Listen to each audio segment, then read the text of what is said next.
more chrome. That's what you got to do. They take niggas to court so you can get more chrome, nigga. I mean, the same police officers that arrested me You like Jose, gang. More chrome. me permission to do exactly what I was doing. You can film from the sidewalk wherever it's public, right? But you can't go on that property. If you do, you'll be charged, okay? Okay, yeah, for sure. I got arrested. Yeah, nobody actually care. None of these niggas actually care about the law, bro. They just re-sign shit they supposed to say, bro. For just doing what the police told me to do. What's even more confusing is the police are supposed to be the good guys. Yeah. Why are they arresting an innocent person to protect an evil criminal? They don't actually care, back when I was still waiting in the car to serve Josh, I got a phone call.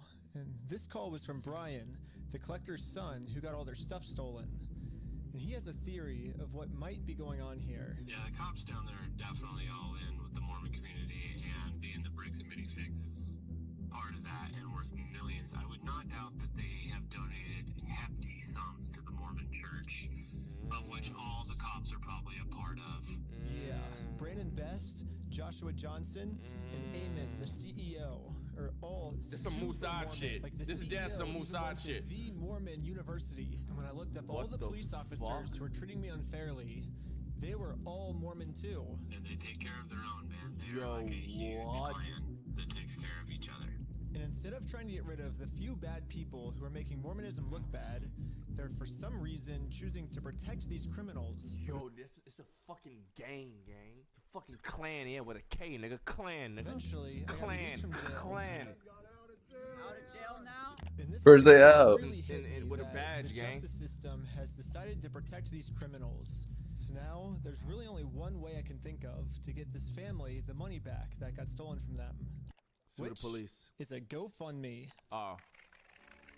Yeah, it is a pretty anticlimactic ending, but at least I'm confident that I'm not going to get in trouble for this. Now that our GoFundMe is live, it's time to promote it, to start getting donations. We printed out the GoFundMe's picture to hang it up so we could get a nice Instagram video to post to social media. But before the group could even hang the picture up, the police came. How? Yo, bro, they got eyes on, no, Chad, I don't think you understand. For the police to be this diligent, like when we're not seeing this shit, they're on group calls. They're on calls like, yo, we gotta make sure when they watch them, they probably being watched all types of, they talking about this every day, gang. What you guys up to? They got a UAV. We're starting to GoFundMe. Yeah. What we're doing is we're gonna get a bunch of publicity to get basically all this money back for this family. Yeah. You know, we're not gonna do the lawsuit anymore. We're just gonna do this GoFundMe. We've already got it started. It can run into some defamation stuff. Again, the police were thinking of any technicality they could think of to protect their Mormon friend. Look at your stalking code. See if it's that. If it's not, we're going to look at disorderly. If it's not disorderly, then we're going to look at the city ordinance. But after going through every they said, try to get him for this. You can't get him for this. You get him for this. If you can't get him for this, get him for this. And if that doesn't work, then we can get him for this. We're gonna get him for something, gang. It turns out that hanging this sign on a fence and then taking a picture of it for Instagram is not illegal. In fact, what the group is doing is actually protected under the First Amendment, freedom of speech. So one of the police officers let the group know these type of niggas love that freedom of speech shit. They love that shit. Know that I know they was following Chuck the Builder. I know these officers was. They love that nigga. But this other police officer wasn't able to accept this reality. We're gonna take it down. Yo, what? And then for the rest of this footage, the police redacted all of the audio. So I called up the police station to find out why. All the redactions are done pursuant to the Utah State Code. We don't redact things just because we feel like it or right, funny. Everything is redacted pursuant to Utah State Code. And other than that, I can't really delve into any more detail. But the police made a mistake. They accidentally forgot to mute this police officer's audio. Oh my so God. when you sync the two clips together, I can actually hear what they're saying. Oh my God. He sees it or gives up? Is it an occasional crime? Is it disorderly conduct? Why? Is he upset about it? I mean, I guess, but that's not. Yeah, this police officer is right. Just because this might make Josh upset does not make this poster illegal. So I decided to let the police department know that some of the redactions they made aren't exactly what they're claiming they are. I think you guys might have accidentally forgot to redact another clip that was at the same time. And when I synced the two clips together, I was able to see what they were saying, like what the redaction was. And he was talking about how what we're doing actually isn't illegal and how the police officer might be wrong. and so it wasn't about protecting a victim. It wasn't any personal information. Got their ass. So Got their ass, nigga. I was wondering. It seems like there might be a lot of stuff. Yo, Abdi, editors, you ever make a mistake like this? You don't redact some shit that's in a video, my nigga? I swear to God, y'all done, my nigga. Y'all are done. Abdi, you're done. I swear to God, make an editing mistake like this. Like these Utah niggas, bro. I promise you, you're done. Like that got redacted like maybe to protect the police officers, not to protect the victims, if that makes sense. And so yeah, we don't do that. So like I said, anything. Bro, I remember I was in a Duke Dennis video or some shit, or an AMP video or some shit. I was in the background talking to a girl. Like it was somebody I knew, gang, and I guess they thought it was L man. And they're like, "Oh shit, let me blur this out real quick." So they blurred the girl out, but they didn't blur it completely. So before they blurred her, you can see her, and then a blur just pops up, and they're like, "Yo, that's this girl. This is her Instagram." And it was just, I was like, that was terrorism, gang. That was terrorism. It just sold me, gang. You blurred that shit for no reason. Now it look crazy. I can tell. His editor was trying to be W Mans though. His editor was trying to be W Mans, but I think the two clips together, I'm actually able to see that that's what the redaction was. Pool party, classic. Well, that didn't happen. That definitely didn't happen. No, I don't do that, Ben. I follow the Utah State Code, like I just said. Okay. I don't know. It seems there's like so many situations where he's catching these niggas in lies and they can't do nothing but just keep lying, bro. Like, how do you? Police department. What are they gonna say this in entire court? Conversation because right here the police are actually admitting to themselves that none of this is illegal, but they're still going to try to arrest us anyways. It seems like the only reason they're getting rid of this audio is to protect the police officers from getting fired. I don't know what the police officers are saying in this next clip, but I'm pretty sure they're scheming up a way to get the group arrested, because this is what happens next. GG. And Lieutenant Adamson can correct me if I'm wrong, but we're going to seize your phone right now. What the fuck? Don't. Do not do that. You understand me? Right now you're attempting to destroy evidence. Okay? Put your hands behind your back. I was just locking my phone. Okay, I'm gonna switch over to the police officer's body cam POV so we can dissect what just happened. What? First, the police officer asks if he can confiscate Sheldon's phone, so Sheldon says, okay, and reaches in his pocket to give it to him. But at this point, Sheldon sees that his phone is unlocked. And at this moment, he decided that before giving it to the police officer, he was going to lock his phone, which is totally legal. There's no search warrant, so Sheldon is legally allowed to lock his phone. But as the police officer saw Sheldon's thumb moving towards that lock button, he snatched it out of his hands. You better have, if you're gonna lock it quick, nigga, you gotta be more swag than that though, gang. Like, I got you. Do it with your pointer finger, gang. Gotta be swag, gang. And now the police officer's claiming that because he tried to lock his phone, he's destroying evidence. Silence. Yeah, I was giving it to you. Stop talking.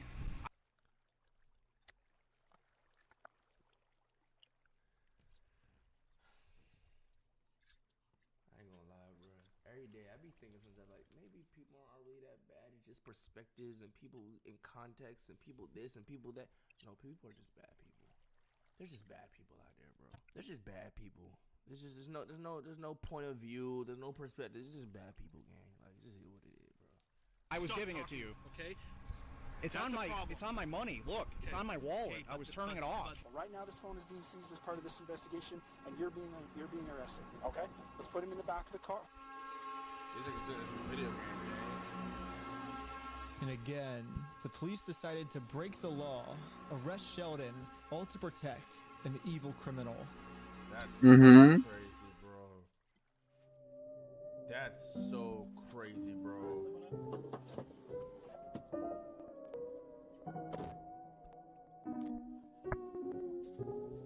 That's so crazy. These Mormon My name's Detective Nakosha. I work here at the police department. I did willingly hand over my phone, but when I handed him my phone, my wallet popped up. So I said, hold up, let me hit my power button. And I have it recorded as well. That's all I went and did. That's not obstruction of evidence. And then I let him have the phone. I wasn't trying to delete anything. In fact, it is actually impossible to delete something from an iPhone from a locked screen by hitting the power button. So in no context could I have been trying to erase something. Facts. It's not facts. Now I'm sure you have a phone as well. When you hit the power button, that doesn't delete anything, does it? I imagine it wouldn't, yeah. Yes, that's all I did. So I don't know how that's obstruction of evidence, but that is what it is. Now that Sheldon is in jail, just for promoting our GoFundMe. Is she part of the squad now? What the fuck? Yo, she part of gang now? Like, what? She's like, fuck it, I want to support the cause. Fuck it. Let's do it. Recruited. W recruit. Started doubting if we'll ever even be able to get Brian his money back for his dad's Lego collection. It's crazy that out of all the powerful organizations I've gone up against, the one company I'm not able to beat is a Lego company. I got a homeboy who's a cop and random niggas deadass hate him just because he's a cop, and it's bitch ass crumbs like this that really give cops shit PR. Yep. There's really people that just ruin it for the rest of them, gang. There are people that just ruin it. It comes with all type of groups of people, gang. There's always the ones that's gonna ruin it for the rest of the people. Now niggas look at you crazy, and that's why y'all gotta get on y'all gotta get on their ass, not just us. Should be other cops on these motherfuckers' asses, gang. You know what I'm saying? You see, if you a cop seeing and you see a corrupt cop doing some corrupt shit, you get on their fucking ass. Niggas have some respect for you niggas. I literally couldn't have imagined a worse ending for this video. Niggas gonna do this half the but time. I had no clue that it was about to get way worse.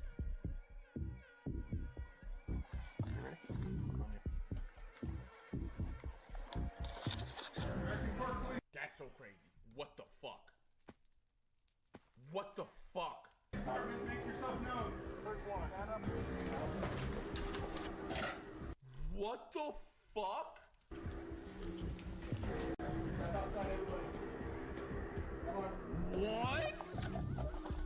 No. Don't move like that. You understand me? Don't move. Yo, look at this fucking fat ass, useless ass, Garfield ass cat game. Yo, Creed, if niggas ever run into my house with some fucking guns game, you laying there like that watching me get arrested game, you better bark or something. Don't get shot though. They will put you down. These cops don't give a fuck. And you look scary, gang. But like, call someone or something, bro. Call someone for me. Like that. Okay? Yeah, this cop. Whoa. You trying to break this nigga arm? I'm not taking the police side at all, but why couldn't they have just spent all the money on a real lawyer again? They def have enough evidence to not only get the Legos but to incriminate the police, or maybe I'm dumb. Cause they said that shit would take like 3 years. Or some shit. They said like if they said that shit would take like 3 fucking years, and them initiating the process makes them spend all the money or some shit. And you don't get content. So like yeah. But pulled my arm so far back it dislocated my shoulder. He claims it's because I was attempting to make an escape or something. I'm triggered. Because when I got my shoulder dislocated and torn my labrum, that was a top 10 pain I've ever felt. Like, that shit hurt so fuck. My labrum torn when it got dislocated, that shit act like that's not, like, kill this nigga, bro. Don't move like that. You understand me? Don't move like that. Don't move quick. Everybody just chill. But if we go back a little bit, you can see I was being completely still when he grabbed me, and I actually made 0 quick movements. Oh, hey, he slipped. My dog slipped. He was the one that's how we got the iPhone camera walking out the crib. Look at him. Look at him lock his shit. Everybody just chill. But if we go back a little bit, look at him. He recorded like this. Yeah, I was being. He sees this nigga pull up on him. Completely. He lost that motherfucker. When he grabbed me, and I actually made 0 quick movements. He lost that motherfucker. Switch hands. Us. None hurt more than your balls getting twisted. Yup, me and my dog both got our balls twisted, bro. He went through it recently, Gate. It was so crazy. We was on the phone when it happened. Coach, he was tired about such shit too. He's like, yarr, yarr. He's like, in mid rant, he's like, my fucking balls hurt, bro. My fucking balls hurt. I'm like, what are you talking about, nigga? Are we talking for some more? He's like, I need to go to. I think I need to go to the hospital. I'm sorry. But like, mind you, we're having a random conversation about life and he ranting, gang. And then I'm not thinking like that deep. I thought he hit it or something. And then hours later, he's like, I'm in the ER, gang. Like, I'm like, wait, why? He's like, I got torsion. I'm like, what the he got it while on the phone with me, gang. You the ball devil. What? So this police officer is just straight up lying. Today we're going to be taking a look at the subreddit r/stupidfood and deciding whether we would scran or pass this food. I paid $100. Hello dudes, it's me Alanis10 here, back with another wynncraft down. And then in here we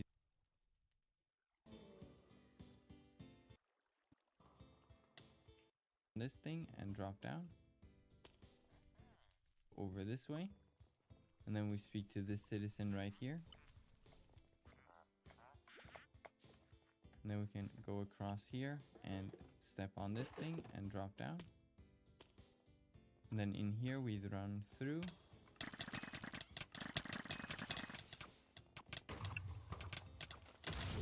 And go through here. And then here we press the auto repair. Go through the dialogue, and now we wait for the teleporter or elevator. Go through, press the button, and wait.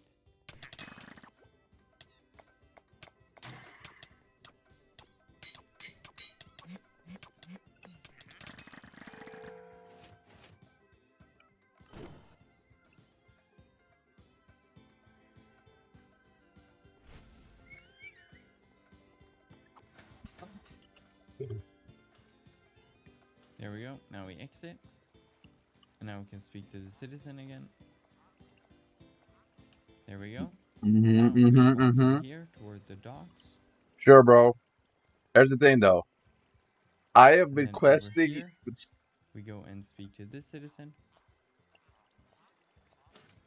And now we need to make all these numbers add up to 100. So we're going to start with the 57. And then take the 43 and step on the same one. Then we take the 95. And then 5. And then we can take the 50. And then the 37. And then the 13. There we go.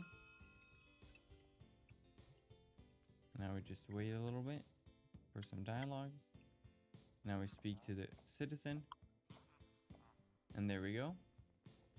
Now we can walk over this way and go to the other side, to this burning building. Then we speak to this citizen. Then we enter. And now we have to do this. Wait, what's citizen? Then we speak to her.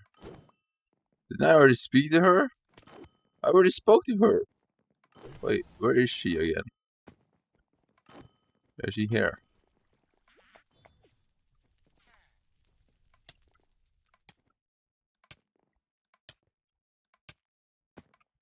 What? Come on, I don't have a lot of time. It will probably just explode.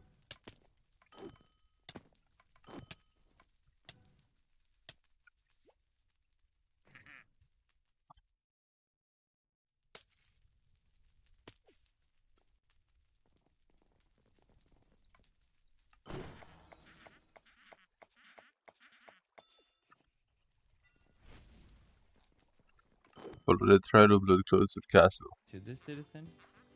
Okay. Then we enter, and now we have to do this parkour.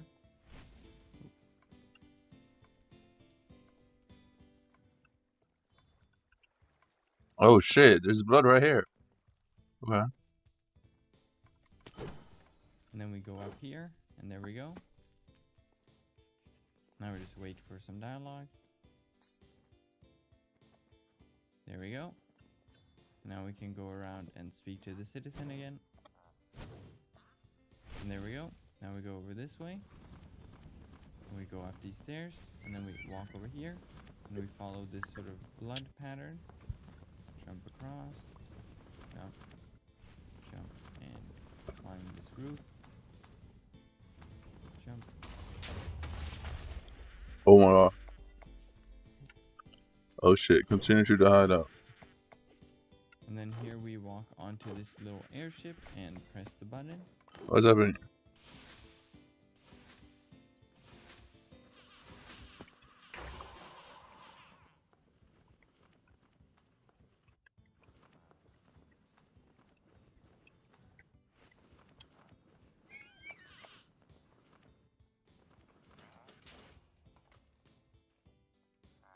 There we go. Then we shift click through that dialogue, and then we can walk through, shift, and shift again. Then we walk over here, and then we enter. Now we go through this dialogue. 5 to fight against the drugged Korkian.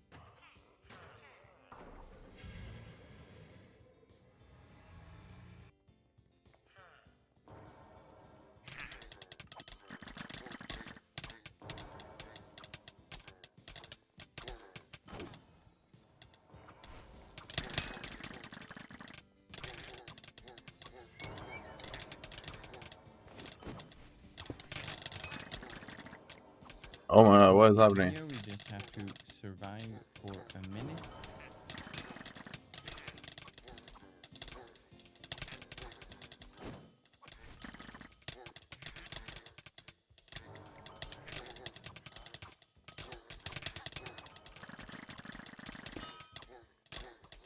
You don't have to fight these guys, you just have to survive. I don't need to kill it? Really? It's kinda lame. I was cooking him. I was literally cooking him right now.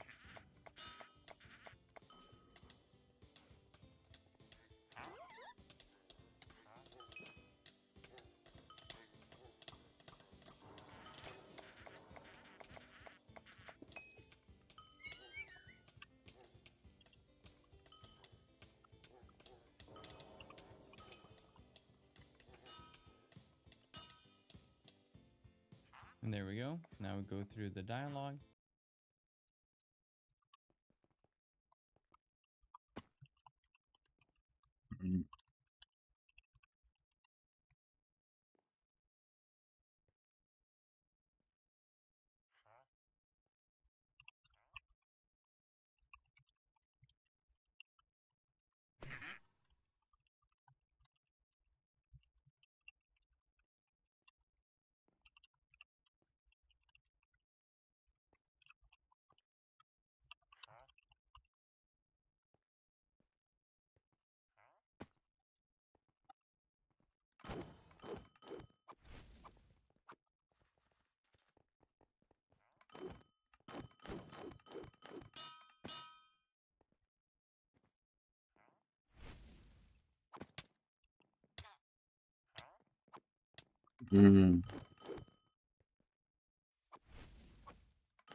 I want to become the richest.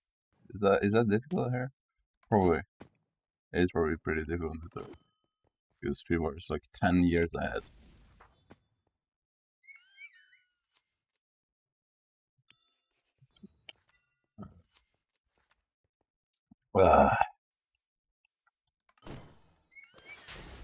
Yeah, it wouldn't be that easy.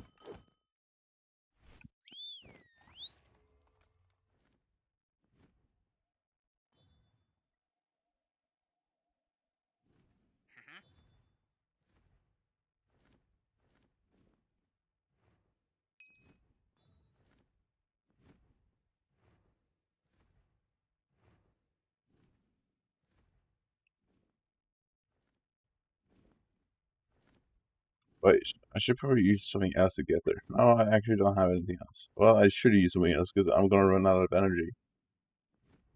I'm gonna get cooked. No, I do have something else on. Yeah, I can go to Synflux. Synflux.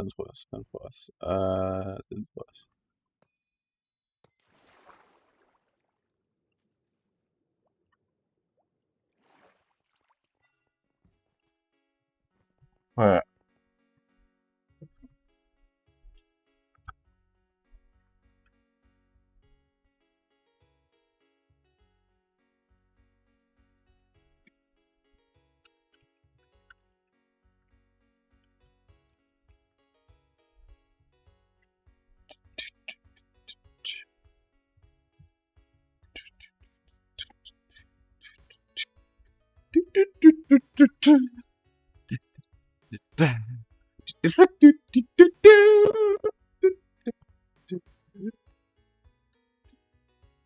How this is gonna taste. I'm trying.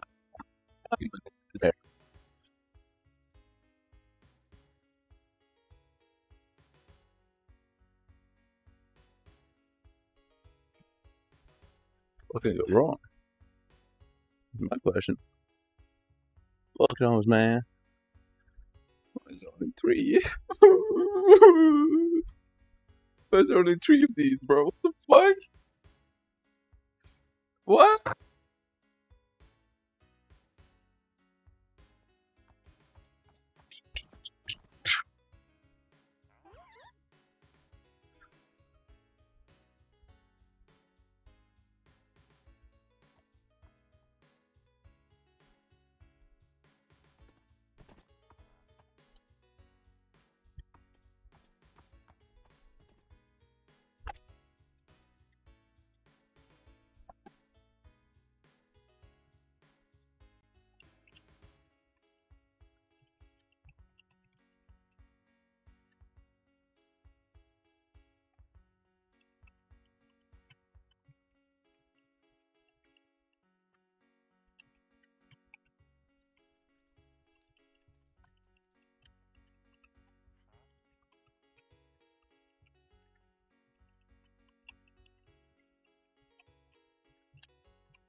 Wait, 22 to 30, 38. I think 38 is fine.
Speak out the creatures in the mines.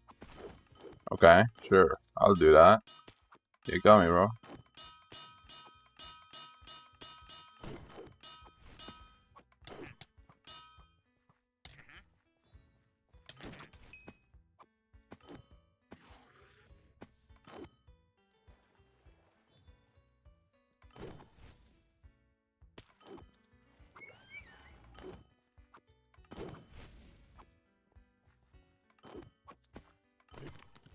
Uh-oh. Uh-oh. What's up, dude? Yeah, you kind of clapped, my boy. Fight me. Fight me. Fight me. Fight me. What? Fight me, bro. I'm bargaining with death. What do you mean, bro? How do you bargain with death?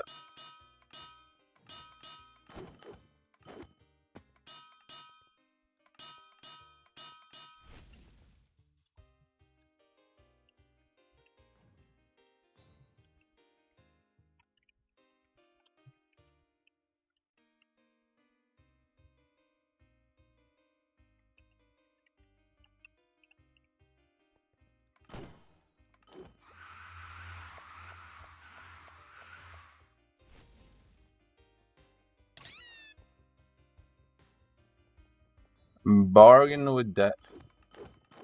It doesn't even make any sense.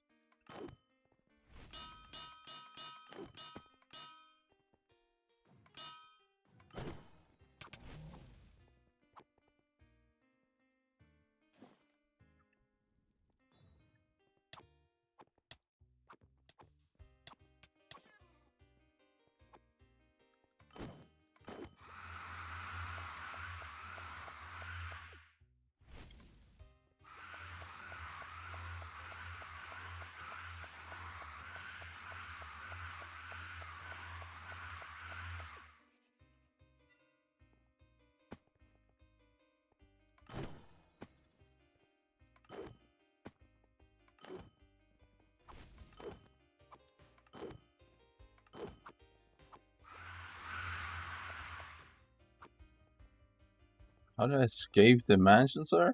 Wait, this might be the way. Oh.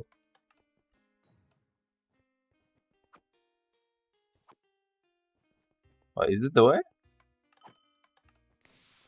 Sir.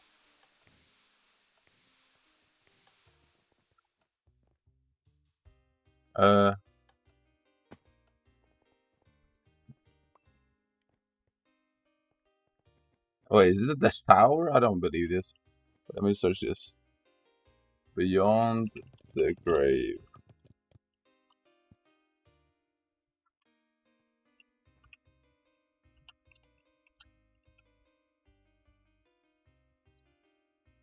Hello dudes, it's Marilanis10 here, back with another wynncraft quest guide.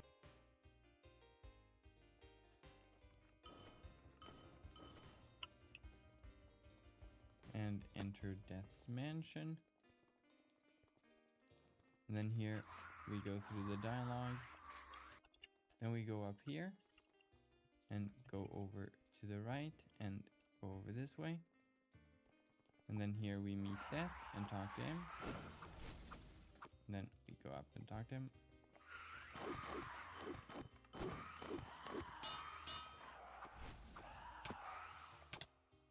Now we need to go over this way and back to the stairs, and then we go to the other side here. Okay. And then we go over here. Is Death on the other side too? And then here we pick up the controller. Okay. Then we click on it. Okay. Now we're gonna have this sort of quiz. Right.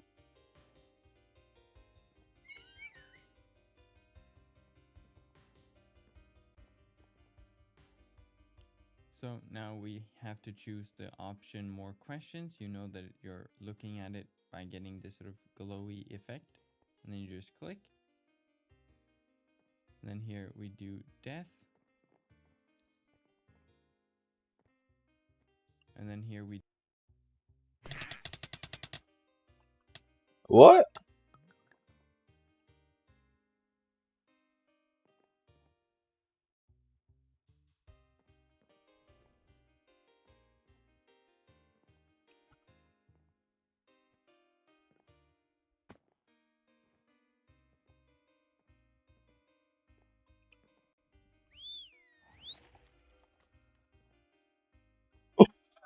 Wait.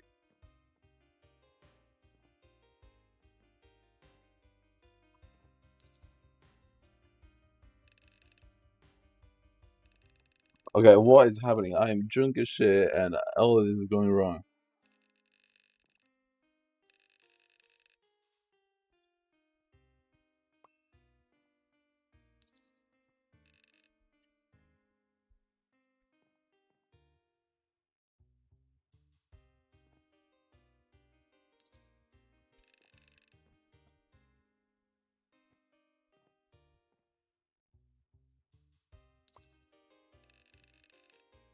We do Colossal.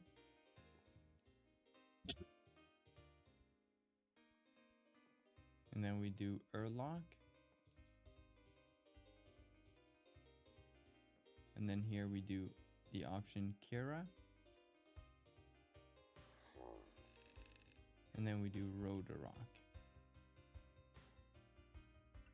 Now, can I get the whiskey off though? Whiskey is really not helping right now.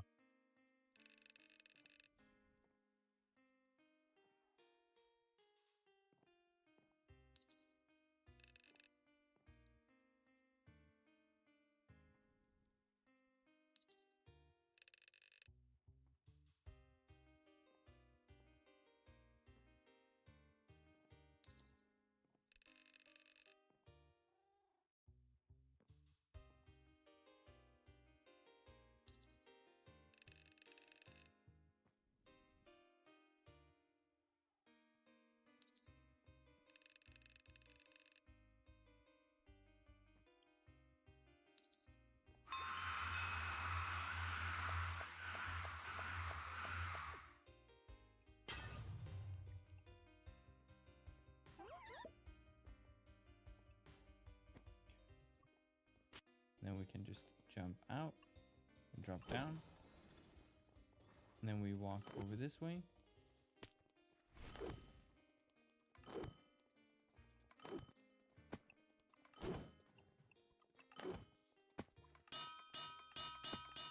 And now we just continue walking. And then we go through the dialogue. Where did he go?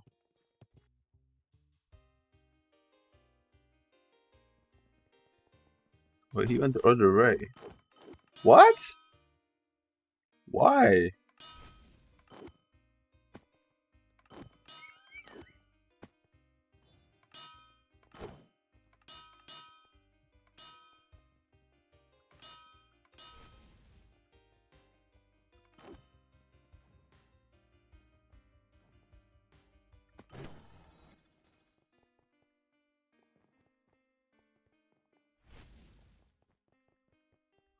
Where did you exit from?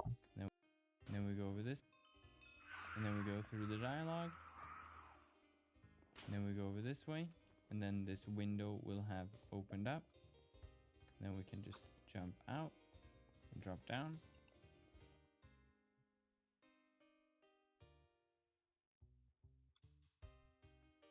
It did not open up. You're lying to me. It did not open up.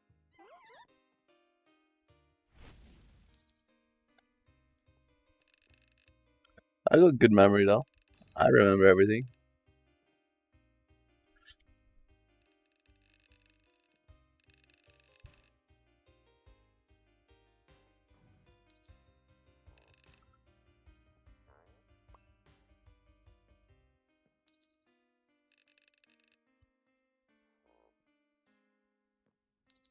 You know I got good memory, man.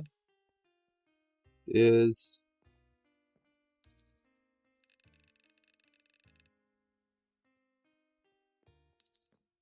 Kira. This.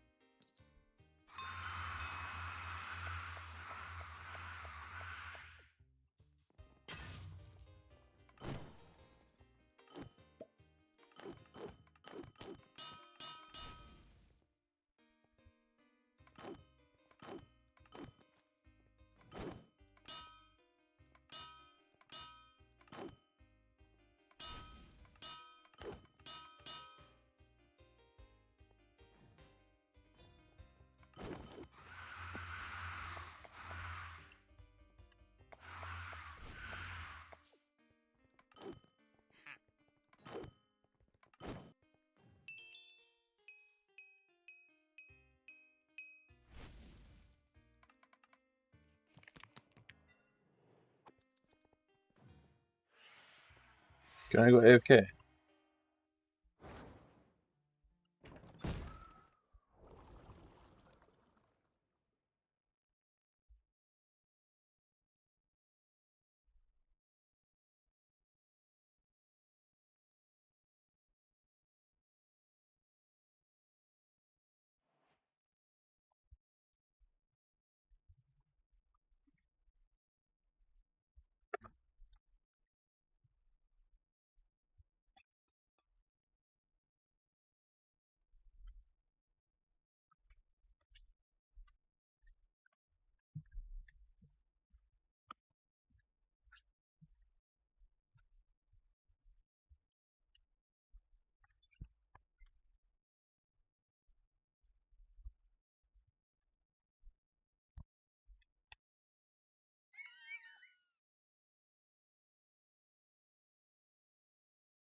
Yes, sir.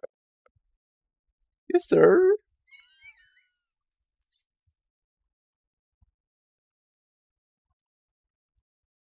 Está es delicioso.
Mm. Mm. Mm. Mhm. Mhm. Mhm. Mhm. Mhm.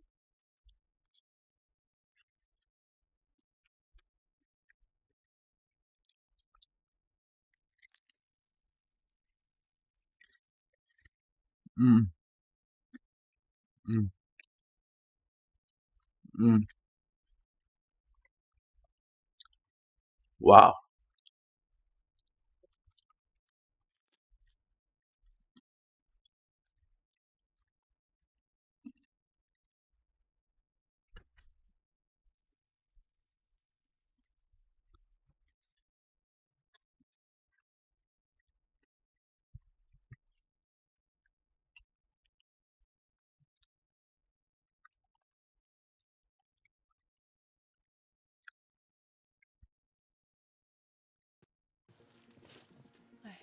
Politiet har vært Fy fader. Jeg så at det var sånn rød teipbit på døren. Går ikke vekk. Hvordan er det å leve som straffedømt kvinne? Er det liksom mer greit å være mann og kriminell? Jeg føler det at mamma, det blir mer skam over det. Jeg hadde ikke trodd jeg skulle gå så langt fra tanken og til å gjøre det liksom. Det er et stort skritt, altså. I denne episoden møter jeg damer som eller har vært I fengsel. Det var spesielt, altså. Da følte jeg meg skikkelig som en sånn apekatt I bur. Jeg har jo liksom fått inntrykk av at dere 3 stykker som har tent på en levende person. For å finne ut hvilken pris de egentlig betaler. Jeg føler meg veldig skyldig, jeg har ødelagt livet til ungene mine.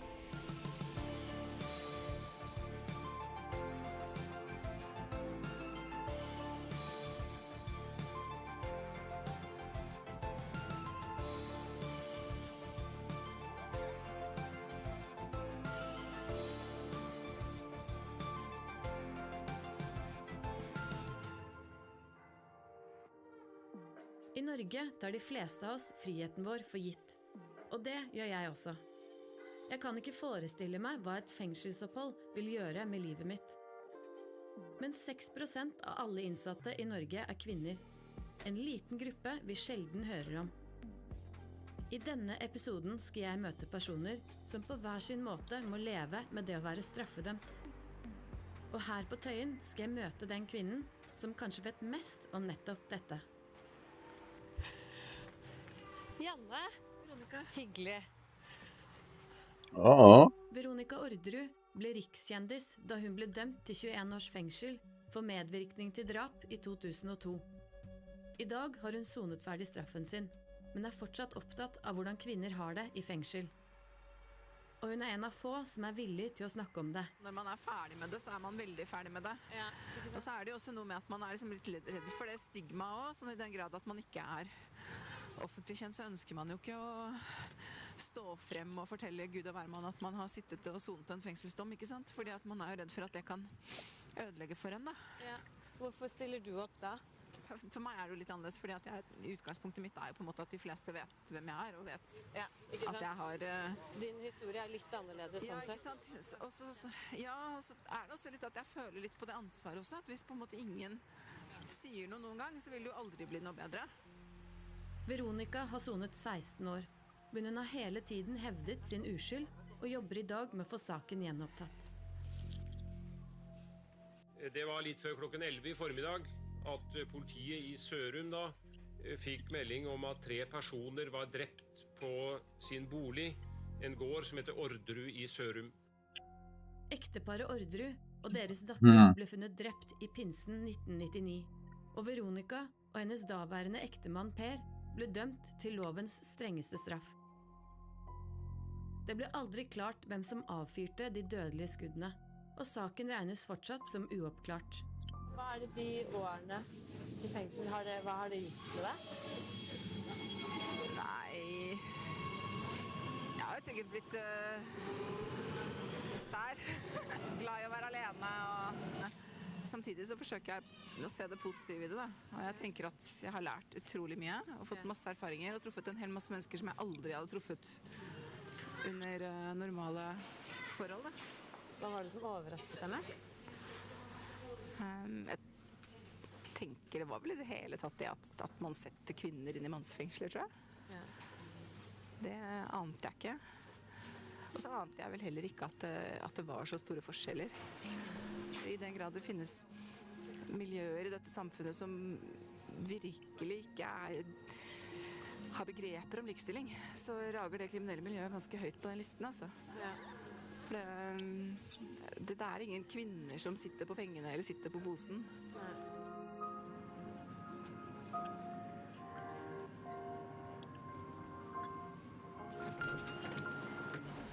Jeg så jo det at de som kom inn, altså selv om de på en måte skulle sitte relativt korte dommer I utgangspunktet, hvis man kom inn nærmest med kalenderen og begynte å krysse liksom dag for dag og følge ned mot løslatelse, da gikk det veldig dårlig. Ja. Man må bare ta dag for dag og uke for uke, og så har tiden gått. Men det høres nesten ut som du har blitt god på å sone. Skjønner du det? Ja, men det tror jeg man blir. Så blir man veldig god på egentlig litt sånn tøffe situasjoner, og skal litt til å på en måte overgå det jeg allerede har vært igjennom. Ja. Så det har I hvert fall vært sånn venninner og sånn som har liksom kommet til meg med det innimellom når jeg liksom har blitt helt ut av meg for et eller annet som egentlig ganske bagatellmessig, så har de sagt så ærlig talt, Veronica, dette det verste du har vært med på liksom? Nå må du skjerpe deg. Ja. Og da har det blitt litt sånn, ja, nei, shit, det jo ikke det.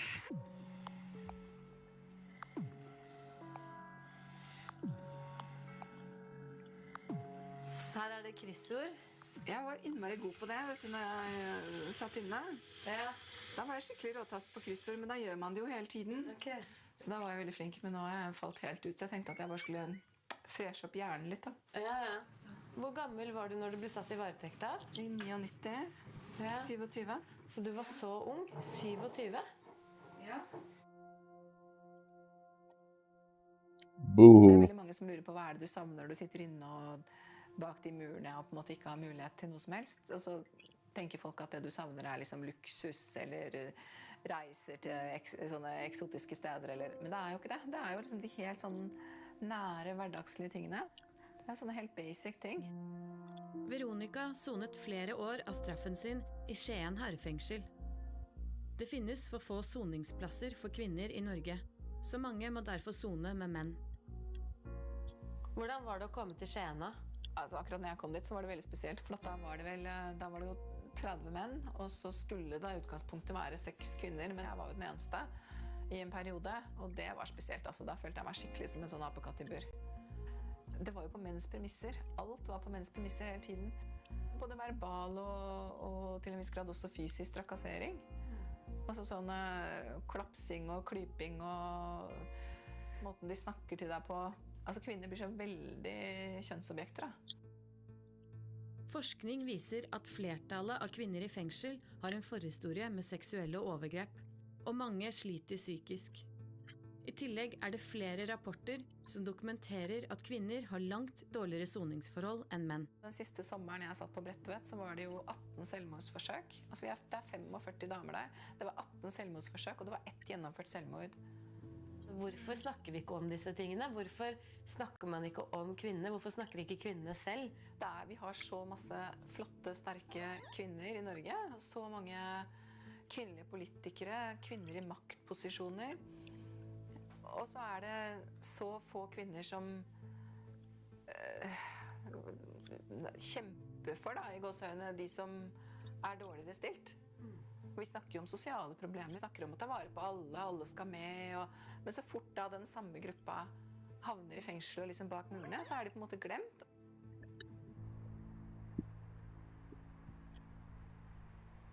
På tross av at det siden 80-tallet har blitt fremmet en rekke tiltak for å bedre kvinners soningsforhold, har omtrent ingenting blitt gjort. Jeg lurer på hvorfor vi ikke hører mer om dette fra kvinnene selv.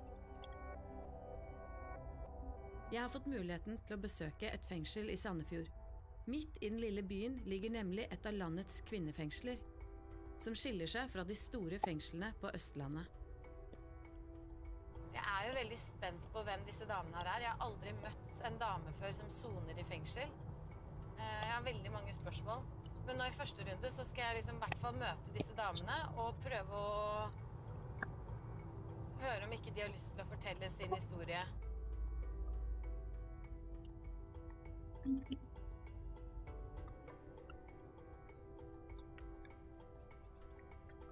Dette fengselet har 13 plasser, og et lavsikkerhetsfengsel hvor det soner kvinner som dømt for alt fra fyllekjøring til svindel, barnemishandling og drap.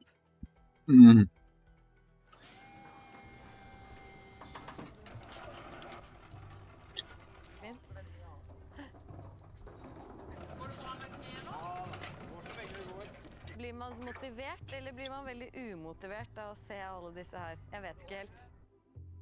Så da det en skrue i hver plate, og så det 206 stykker i hver. 206 sånne i hver sånn.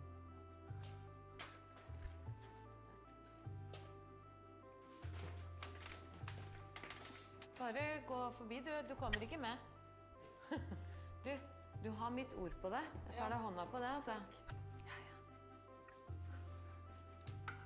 De aller fleste kvinnene jeg møter her vil ikke filmes. Det rød tre det går i. Ja. Det sånn at hvis man ikke røyket før man kom inn, så begynner man i hvert fall når man her? Ja, hvis du røyker, når du kommer inn, så røyker du i hvert fall mer her. Ok. Men etter hvert møter jeg en innsatt som villig til å snakke.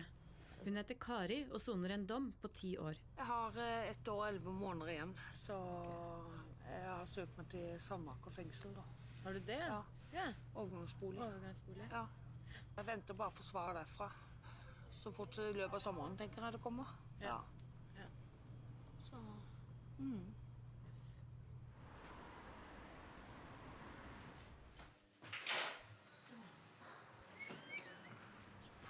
Så her går jeg og luker gress.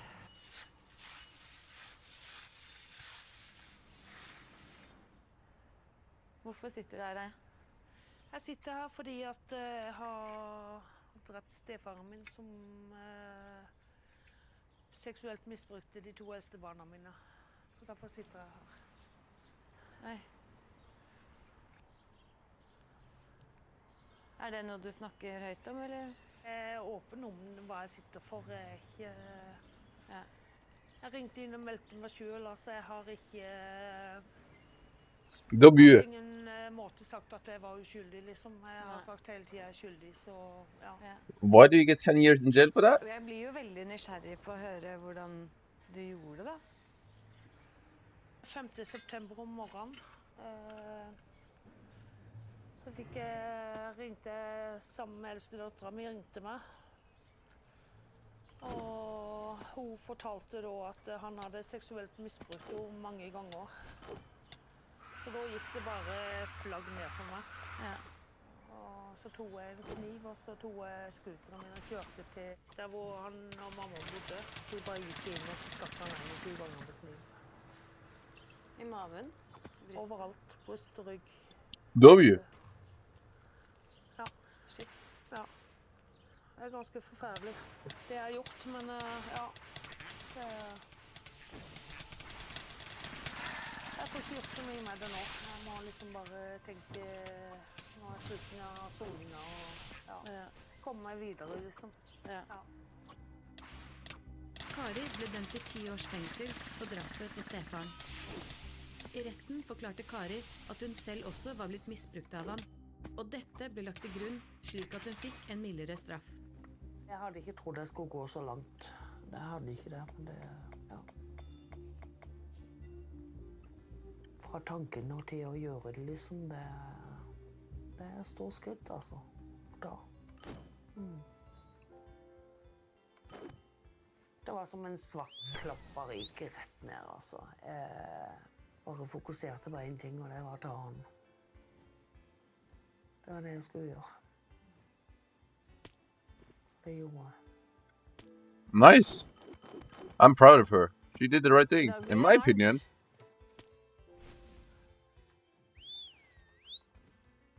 Yes. Vil du gå? Ja.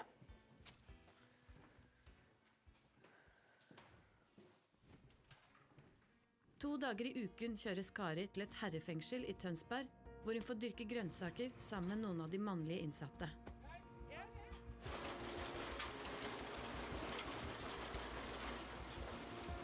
Skjønner, dette er noe annet. Dette er noe annet enn den lille bakgården deres. Ja, det er herlig å være her. Ja.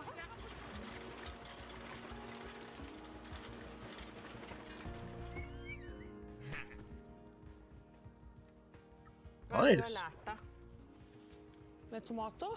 Nei, med livet. Med at du har havnet i fengsel. Du har sonet mange år. Det var et vanskelig spørsmål. Ja. Nei... Om deg selv, kanskje? Jeg har lært at jeg skal ikke ta alt for gitt. Nyte det man har. Plutselig så er det over. Så sitter du klypa. Men har du lært noe mer om deg selv? Altså... Ja, jeg har funnet ut av jeg er blitt veldig tålmodig, og noe jeg ikke var før. Nei. Så har jeg lært å styre sinnet mitt. Jeg var veldig sint når jeg satt inn på Bredtveit, for der satt jeg sammen med 3 pedofile, og det var ikke noe moro. Nei, det så da... 3 pedofile damer? Ja. Så de har forgrepet seg på sine egne barn? Ja. Det har de. Nei. Hva gjorde du da? Jeg slang i meg leppa da. Veldig frustrert over at jeg måtte sitte sammen med sånne noen damer. Ja. Som har gjort det, og i og med det jeg sitter for selv, liksom. Han misbrukte meg ikke sånn, det var ikke samleie, men han plukket på meg Og ja, tok fingeren i skrittet og tok meg på brysten og... Som voksen flyttet Kari med sin daværende ektemann til Danmark og fikk 2 døtre. Og det er det som var så jævlig for meg, for at jeg visste jo egentlig hvordan man var. Så når de, altså var vi i Norge på besøk, eller de var hos oss i Danmark, jeg sov jo aldri om natta. Jeg var jo livredd. Og det har jeg slitt med utrolig mye. At jeg føler skyld, fordi at jeg visste hvordan man var. Tenker på de 2 små jentene mine. Ingen barn som skal være nødvendig å gå igjennom sånn. Ikke i det hele tatt. Du er ikke sint for at dette her er blitt livet ditt? Jeg må stå for det jeg har gjort. Jeg må ta straffa mi. Ja. Så du er enig i at det som har skjedd med deg er rettferdig? Ja.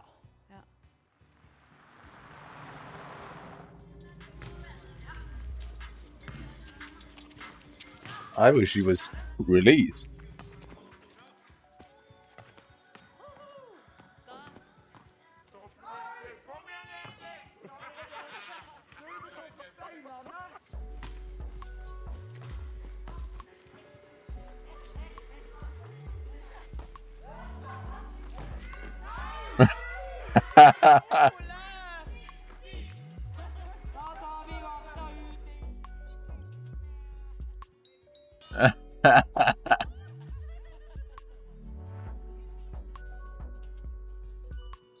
Dette lille kvinnefengselet kan nesten virke idyllisk. Men under overflaten så ser jeg at mange av kvinnene her bærer på mørke historier. En av de er kjøkkenansvarlig Ane. Hun soner en 3 år lang dom for grov svindel og har nylig sluppet ut av varetekt. Er det noen faste plasser her? Det er egentlig ikke det, men det har blitt sånn at noen sitter... Ok. Er det litt sånn at du synes det er kjedelig å gjøre klar den lunsjen her hver dag? Nei, det går bra. Ja, du synes ikke det? Nei. Hva er det du tenker på når du står her? Datteren min, Ja. familien min, vennene mine. Men er det sånn at du teller dager? Nei, Nei. det er det ikke. Du har ikke sånn ved siden av senga di på rommet, så er det ikke sånn som man ser på film? 400 dager igjen. Nei. Hvor ofte får du sett familien dine? Det spørs hvor ofte de kommer hit da. Ja. Men kanskje et par ganger i måneden snakker jeg med dem på telefon. Ja. Det er litt opp og ned. Ja.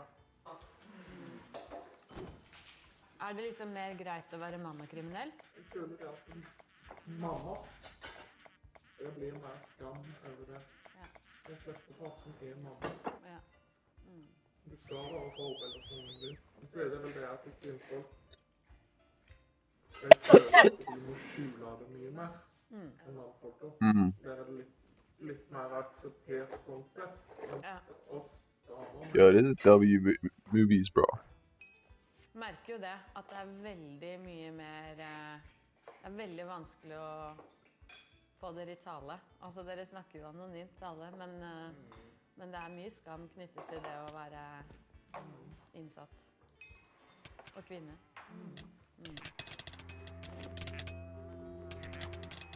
Head to there to find the human town?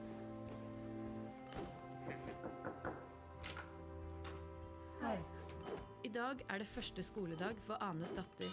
Og Ane har fått permisjon, slik at hun får møte henne. Jeg er veldig nervøs. Jeg skal ut nå. Det er veldig spesielt. Jeg har ikke vært ute på veldig lenge. Er det liksom det der å få muligheten til å kjenne på friheten, og så er det bare for et øyeblikk? Ja. Et lite øyeblikk. Ja. Det er bare en times tid. Ja. Eller 2. Why don't you get out of the cave? Get him out of the cave? How is that not... That should be easy.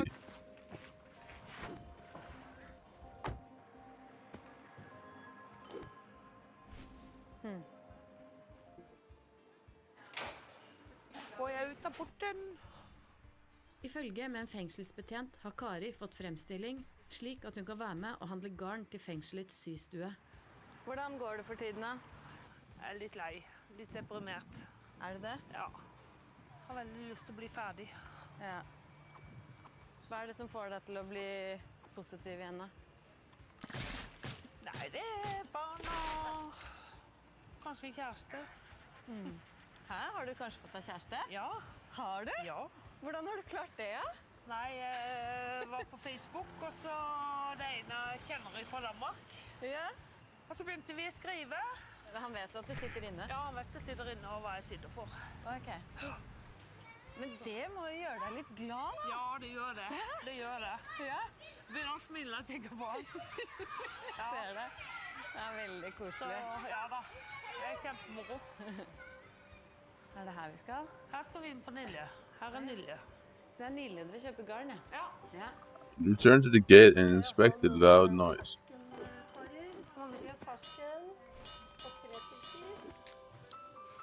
Synes du grått litt fint, ja da? Kanskje grått og rosa? What's up, Altum? Altum Jan Guard. What's up? Slutter du noen gang å tenke på hvordan det å være fri? Nei, jeg gjør ikke det. Det er litt rart å gå ute blant folk, så. Ja. Så den der følelsen av å gå inn og ut, den sitter i kroppen? Ja, den gjør det. Alt er sukk når du går inn igjen. Alt er en glede når du går ut. Ja. Til lurer jeg på hvordan livet mitt hadde vært nå hvis ikke det var skjedd, og gi noen tanker over det. Da hadde jeg sikkert vært gift ennå, jobbet på sykehjem og hatt et greit liv. Ja. Hatt barnebarna mine så mye jeg kunne, og det gleder jeg meg til jeg kommer ut. Ja, det gjør jeg. Der kommer de der. Bro, in my opinion, she did dope, bro. Ane, som styrer kjøkkenet, tilbake etter å ha besøkt datteren, som har hatt første skoledag. Hvordan var det å se henne? Veldig bra. Hvordan er hun? Hun er herlig. Hun er veldig blid og veldig fornøyd og tar meg imot og er veldig, ja, veldig glad i mammaen sin. Hva sier hun til deg? Hun lurte på om det var 1000 millioner år til jeg kom hjem. Jeg ikke jeg bare kunne komme hjem nå. Så sa jeg må vente litt. Så har jeg sagt at jeg kommer hjem på perm i desember. Da skal vi feire jul sammen da. Verden går videre for jeg er her, men det er bare at jeg vil gjerne være der. Men hun fortjener ikke det at jeg ikke er der. Det er liksom det som trigger meg, jeg synes det var vondt. At hun fortjener ikke det å ikke ha noen mamma. Nei. Å havne i fengsel åpenbart en straff for den det gjelder. Men det rammer også noen på utsiden. Mødre som Oh, 49 EB? That's good. Men for mange kan det også være tøft å vende tilbake 21 til EB, livet utenfor murene. For Kari begynner soningen å gå mot slutten. Hun har derfor søkt plass om en overgangsbolig. Et fengsel hvor man forbereder seg sånn at overgangen til friheten skal bli enklere. Hei, Kari. Hei. Kom igjen. Da kommer brev til deg. Si på det.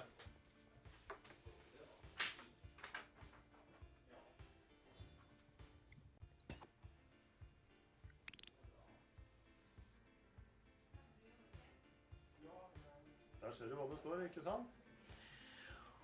Overføring. Vi ønsker med dette å tilby Andersson plass hos oss. Overføring kan etter all sannsynlighet skje i november-desember 2017. Det var som du håpet det. My God.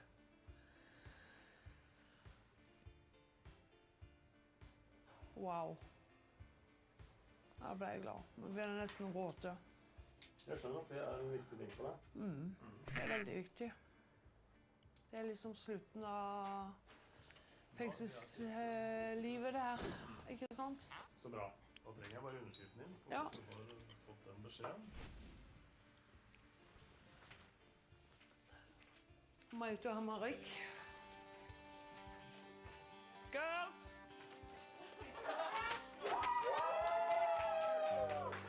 Herregud, mann! Åh, kåre min! Aww. Du klapper det. Jeg fikk plass. Ja.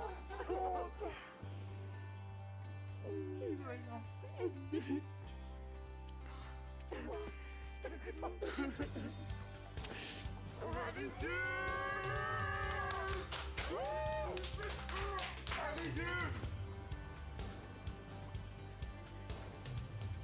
fortsatt noen måneder til Kari skal forlate fengselet og forberede seg til et liv i frihet. For mange kan hverdagen som venter på utsiden være vanskelig å håndtere. Jeg er på vei til Dokka for å møte 46 år gamle Aina. Hun slapp nylig ut av fengsel etter å ha blitt frifunnet for drapsanklager i en svært alvorlig straffesak. Damn. Den 3. september 2016 finner 2 turgåere et sterkt forbrent lik på en skogsvei utenfor Dokka i Oppland. Det var her at 49 år gamle Nils Olav Bakken ble funnet delvis brent lørdag 3. september ved halv-8-tiden om kvelden. How did he burn? Mysterium hva som hadde skjedd, og det ble en av de mest omtalte drapssakene i nyere tid. Politiet jobbet intenst med å finne gjerningsmennene. Politiet satte inn store ressurser på å finne den eller de som drepte ham, og konsentrerte arbeidet i hovedsak rundt Dokka. 73 dager etter drapet blir 3 personer pågrepet. 2 av de var Aina og sønnen hennes Ørjan.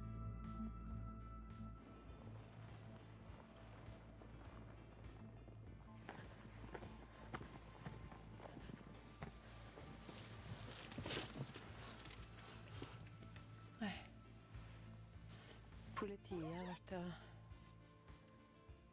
Fy fader. Hallo? Hallo?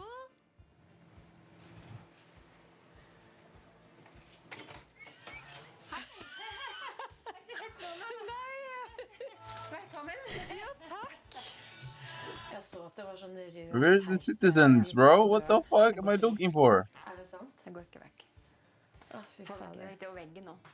Åja. Ja. Fordi politiet har vært her. Politiet stengte huset fra vi ble arrestert 15. november og frem til april, tror jeg. Ja, da var det ingen som fikk komme inn her. Nei. Oi. Kan vi bare gå straight to... Altså, kan du fortelle hva som skjedde den kvelden, eller? Ja, vi kan gjøre det. Ja. Jeg har bare hørt det, eller jeg har bare hørt det som har stått i avisen, at det ble funnet et forbrent lik. Fordi at det har stått så mye feil i avisa. Ja. Da er klart jeg skjønner at folk er imot oss når de tror at vi har stått og sett på det som skjedde der. Ja. For det er det de tror. Det er det de har fått inntrykk av gjennom media. Ja, altså jeg har jo liksom fått inntrykk av at dere er 3 stykker som har tent på en levende person. Ikke sant? Det er jo nesten sånn det er blitt tolket. Og så har jeg jo lest at det er jo det som er bestridt, da. Ikke sant? Ja. Hvor mange var det som var involvert i den siste delen av det? Combat and loot and bracelet. Oh my god, this is crazy shit. Jeg visste ikke hvem han var, jeg. Nei, ok. Jeg hadde bare visst han hadde hørt navnet, da, selvfølgelig. Ja. Og så var det i forbindelse med en jeg skal si krenkelse, overgrep mot en av mine nærmeste. Som jeg egentlig hadde slått litt fra meg, for da tenkte jeg om flere år siden. Så det var greit. Men så sa jo ekskjæresten min at de var kamerater. At han er sikker på at han ville bli med, så jeg kunne få prate med henne. Bare prate og høre hva skjedde egentlig. Og så er det klart at du har jo litt lyst til å høre hva skjedde egentlig. Aina, sønnen hennes og ekskjæresten satte seg i bilen og hentet den nå avdøde Nils Olav Bakken. De kjørte på en skogsvei oppover åssiden utenfor Dokka. Her ble Nils Olav Bakken funnet død lørdag kveld. Liket var delvis forbrent. Så stoppet vi, gikk til bilen, og så sa han, kan du si hva som er sant, liksom? Sa ekskjæresten min. Og da innrømte han hva han hadde gjort det. Men han sa også at han var veldig lei seg for at han hadde gjort det. Ja. Og jeg ble litt irritert, og så hevet røsten meg litt og lurte på hvorfor han ikke kunne sagt det med en gang og vært ærlig med en gang mot meg, liksom sånn. Og så begynner han etter hvert skal legge hånda på skuldra mi, da. Og da vil jeg ikke, så da rygger jeg, og da går ekskjæresten min imellom og dytter han unna. Ja. Og liksom, og da dytter han tilbake, og da var det på en måte bare, derifra så er det bare helt kaos. Ja. Og så, da gikk jeg. Ja. Men tenkte du da at nå kan dette her eskalere? Nei, jeg trodde jo til min villeste fantasi at en person som jeg trodde jeg kjente så godt var i stand til å drepe noen. Ja. Kunne ikke tro det. Det er ingen som tror det. Aina ble dømt i tingretten til 19 års fengsel for medvirkning til drap, men ble senere frikjent for selve drapet i lagmannsretten. Det var ekskjæresten min ene og alene som sto for drapet. Og det var vi ikke klar over at skulle skje. Så... Men at vi burde sagt fra, ja. Hvorfor gjorde du ikke det? Jeg tørte ikke, jeg tok ikke sjansen. Jeg var veldig redd for ikke å bli trudd.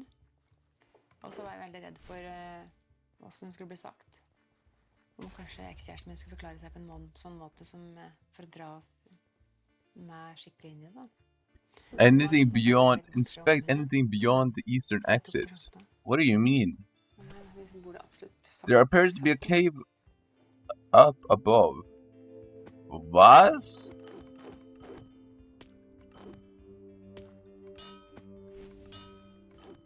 Aina har bodd på Dokka hele livet og jobbet i Frelsesarmeen i 20 år.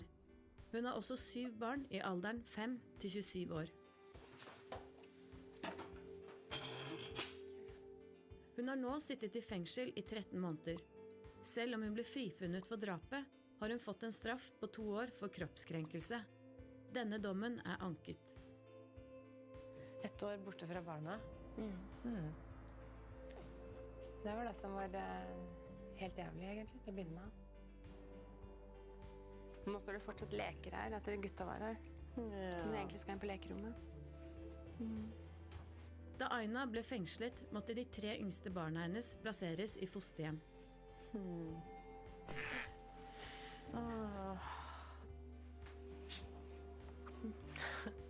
Selv om hun er ute av fengselet, så ønsker ikke barnevernet å gi henne omsorgen tilbake. Og hun må derfor forberede seg til en ny rettssak om hvor barna skal bo i fremtiden. What? Ja, nei, jeg skjønner at det er jo på en måte et hus som var fylt av barn. Det er det, så det er veldig stusslig sånn sett, synes jeg. Det er ganske sånn sterkt å se hvor på en måte hvor mye som går til grunne, da. Eller hvor mye påvirkning det har i et menneskets liv, en sånn type hendelse. Men det er liksom teipen på døren, kampen for å få barna igjen. Altså, ja, livet mitt har jo rakna. Livet mitt har rast. Til slutt. Ja.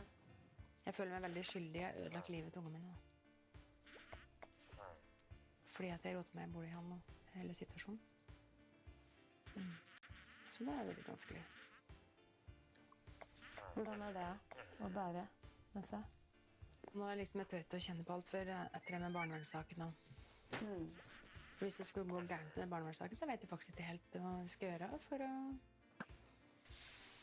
Wait, don't egg me, bitch! Hey! For Aina har den nye hverdagen bestått av mange mørke dager. Og det å slippe ut av fengsel kan være tøft for de fleste.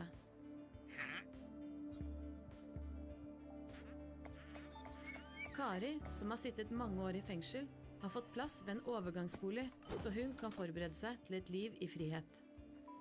Og i dag så skal Kari forlate fengselet for godt. Der er den, vet du!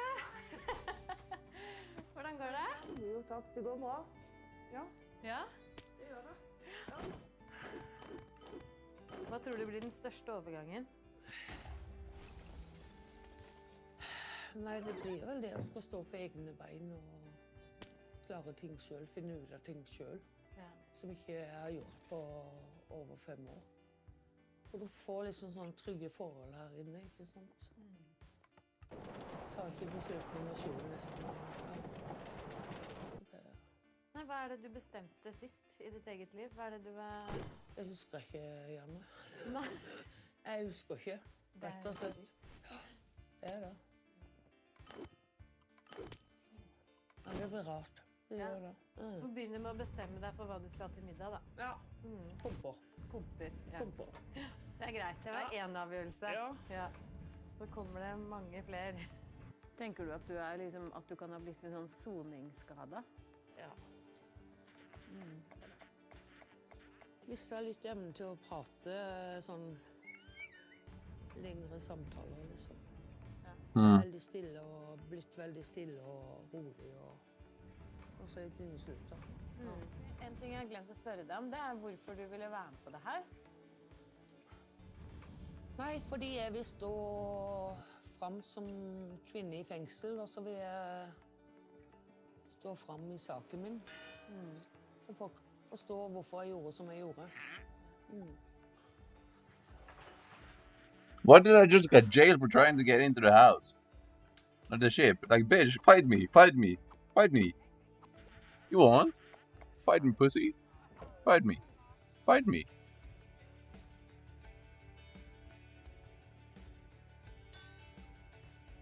Oh my god. We have another one of these situations. I'm in jail. Kjenner det bobler i magen. Gjør det? Ja, det gjør det.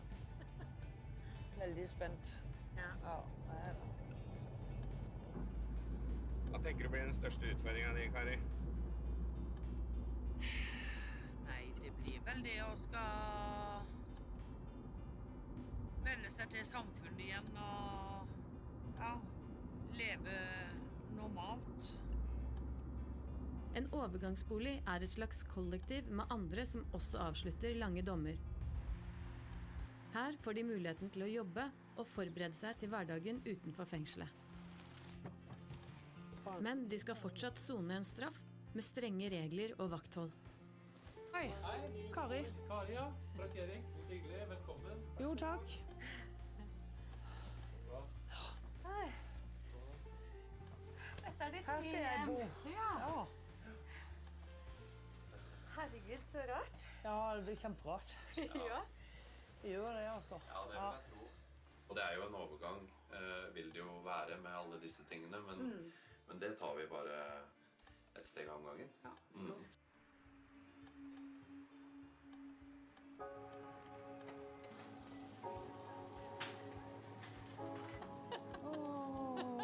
Kompe.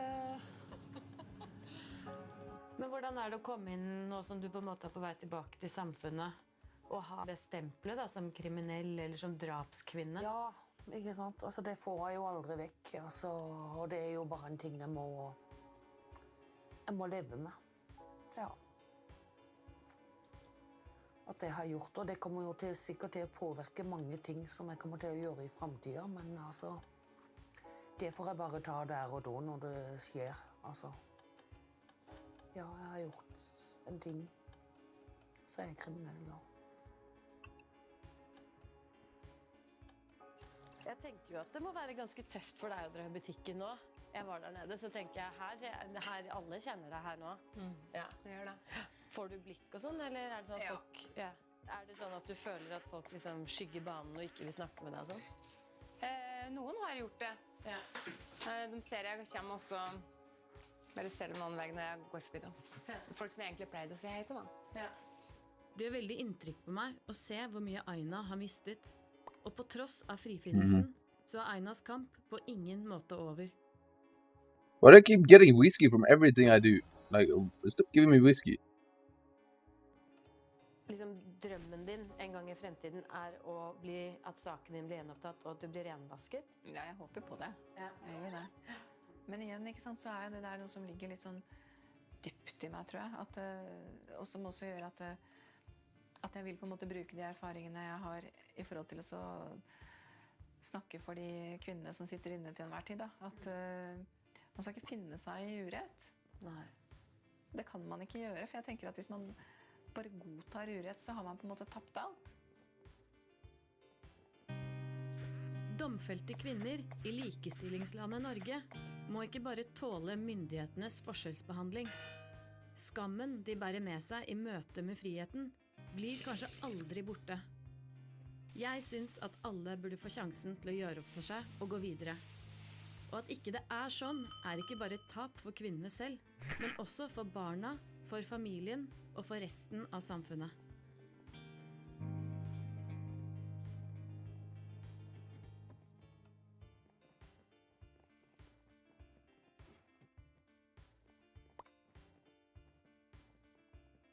Hold open for emergency? What do you mean?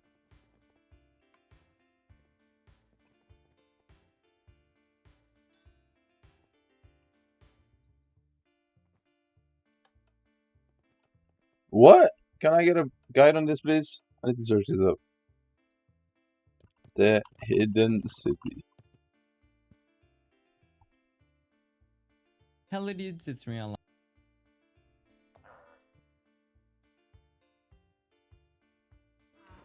And then here we have and then we want to press the cell 5 times. 1, 2, 3, 4, 5.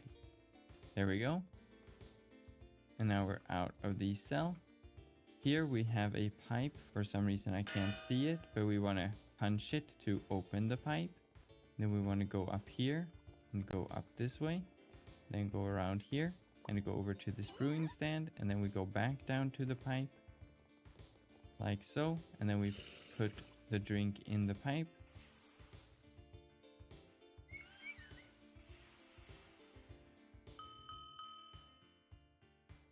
And now we go back over here and then go down this latch. Oh, and this then is in here we press the emergency stop. Oh shit.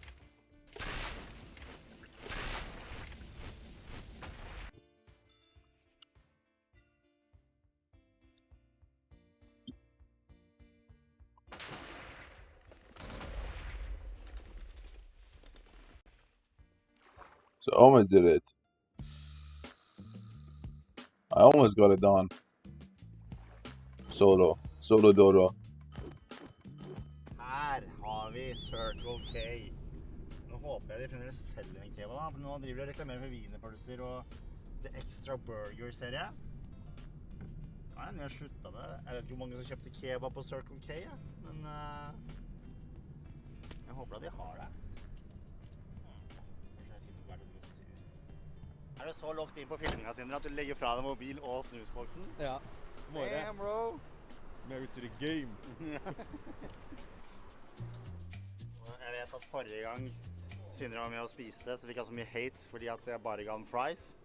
Han skal få den beste kebaben etterpå. Så ja, Sindre får kebab. Takk.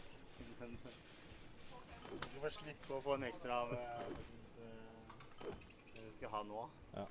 Så Villa sukkerfri, go til brus. Altså. Har du trua, eller? Ja. Du tror den er god? Ja. Tror du det? Må jo være god. Nei, men kan jeg få en circle kebab med biff?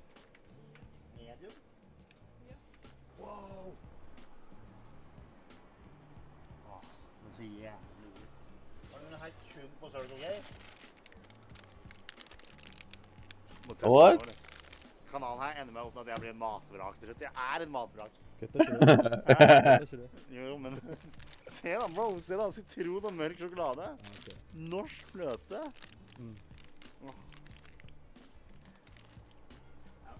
Jeg var trent i går. Jeg kommer ikke til å rekke å trene i morgen. Jeg må stå opp klokka 8 i morgen. Og kjøre til Oslo. Og så har jeg gitt og hele jævla påska nå. Jeg kan ikke trene da. Det er ikke bra. Prøver liksom å komme i form her, for jeg skal på TV og sånn. Jeg er YouTube-blogger. Men jeg lover. Jeg skal pike til slutt. Stæsje denne lomma. Dessert. Vi gjorde sånn her, de har sånn kebab i Tønsberg til 59 kroner. Den er større enn den her. Får du sett inni her? Her er da en Circle K kebab. How is that good? Lukter godt. Det er for at det lukter kebab. Mye grønt. De har kjøtt på utsertet med. Jeg kan ta en liten taste av kjøttet da.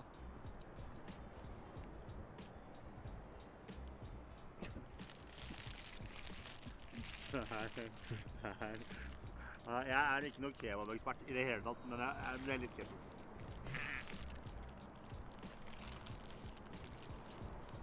Dressingen var nice da, men det smaker jo kantine. Så, har du vært veldig sparsommelig på kjøtt her, eller?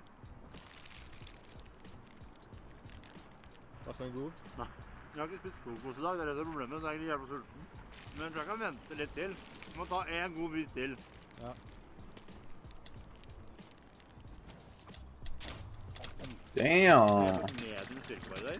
Jeg merker ingenting. Altså, det styrer ikke et sekund engang. Hvis det er en medium styrke, så er det helt sykt. Ja, men det er det sulten å ta en bit. Bare en bit til. Where's the chest? Det var helt ærlig. Det her var ikke noe sånn. Det var ikke vondt. Den blåste meg ikke av banen i det hele tatt. En av de ratingene her, 4 av 10. Midt da. Ja, under midt faktisk. Under midt. Ikke som Villa sin uten sukker, så jeg er ikke sponset engang, men jeg elsker den. 10 av 10 brus. Men jeg har noe med det. Fuck yeah! Okay, I need to kill this boy just to open a chest. Yes, sir. Fabrikken har tenkt ut det her. Men du er, jeg elsker deg. Jeg vil ikke ligge med deg. Åh, fuck yeah. 10 av 10, ass. 10 av 10. Det er sol, det er sommer, det er digg. 27 EB. 1 LE for that. Oh, what LE potential. 16 stykkers himmel først, og så 16 stykkers helvete igjen. Det her er ikke bra, altså. Og jeg tenkte at jeg har min store avhengig. Jeg har sluttet å snuse. Når vi tar opp det her, så er jo jeg snart på 3 uker uten snus. Men min store andre avhengighet i livet er is. Som den 5-åringen jeg er. Og det her er et problem, altså, når det kommer nye gode iser som her. Faen! Rating på den da? 10 av 10 på isen. En diskusjon en gang. Skal vi komme oss til Sandefjord? Ja. Let's get it. Norges beste kebab er jo i Sandefjord, så vi skal ned dit nå. Vacancy is 18 LE? Alright, bro. That is not a real price. I don't believe that for a second. Vi skal sjekke ut i byen også, sammen med Norges beste kebab. Nei, Valbyen. Vi skal sjekke ut det. Og så har jo jeg spilt inn Forræder der. Jeg hengte jo masse i Sandefjord. Så vi kan stikke opp og se på Midtåsen, som det heter. Oi. Ja, vi kan se der. Aldri vært der før.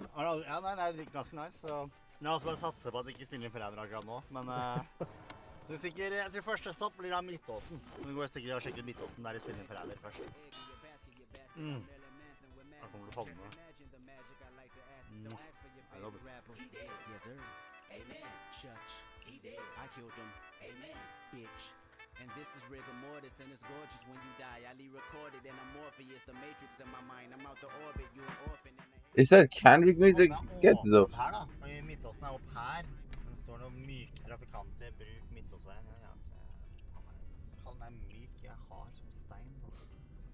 Jeg tror vanligvis er, for det er jo bare en sted man går inn, på en måte, for det er inn her. Man kan liksom bare besøke det. En park. Kjenner du deg igjen nå, eller?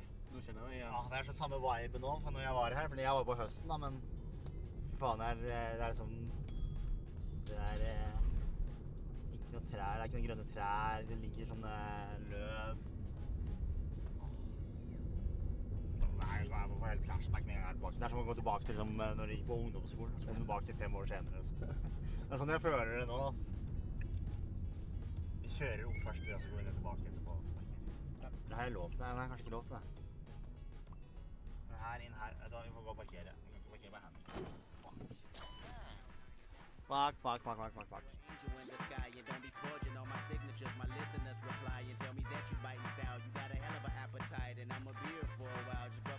Digg vær i dag, ass!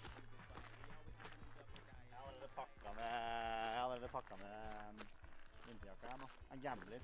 Satser på det vesten og sånn, og tynne regnjakker som holder i stedet for. Håper at det blir noen minusgrader igjen nå. Da fuck it. Flykter, ass. Da flytter jeg rett til Granka av meg. Jeg gidder ikke mer i det tullene her. Støre sin skyld, ass. Støre sin skyld at det er dårlig kaldt vær ute. Ja. Stemte det var fint vær, ja. Kanskje vi bare skulle leid Midtåsen og gjort en 48-timers stream på Midtåsen. Ja. Det var litt fett, da. Fått inn andre YouTubere og lekt fra da. På Marslak og Randulle og Jonas Nyhaug og... MCS. Ja, alle YouTubers har vært på Forræder. What? Ja. Men det er jækla fint her oppe, altså. Jeg var jo her en gang, var det i fjor sommer, eller var det 2 år siden, jeg husker ikke. Men jeg var innom her, jeg drev og livestreamet. Og da var det med noen folk her. Da spurte de, kan jeg gå inn og se? Og de sa ja. Nå får vi se om det er åpent nå, da. Min motto i livet er bedre med tilgivelse enn tillatelse. Sorry. Man kan leie guidet turer eller bestilling fra arrangementer. Du kunne jo ha leid Midtåsen til et eller annet jævla lækkert, da. Ja. Der er det folk, ja. Hallo! Vi har bare å se litt, vi. Ja. Ja, jeg var her fyr. Er det lov å gå inn og se litt inn nå? Ja. Gå inn og se, da. Den bok der, altså. Flashback inne. Så her er det hemmelige rommet jeg aldri fikk se, ja.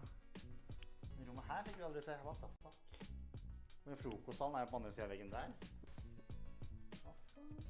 Jeg må gå og se. Den bare ta med det der, Altså, hvor rik du når det her liksom kontorpulten, eller?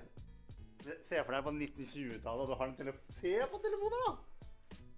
Hva faen det greiene her for noe? What is this? Green plus hide R. Why am I silver? I want to shoot. Det lukter her. Det lukter bestemor, men det lukter også jævlig med det. Men ja, nei, men jeg ser det på. Scrapping rack, 2 extra rack.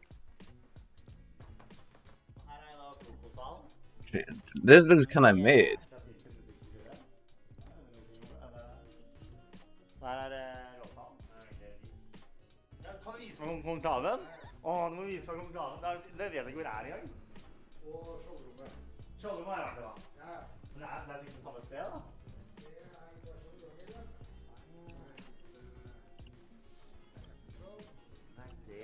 Her får jeg endelig svar på de store spørsmålene jeg har hatt i livet mitt her.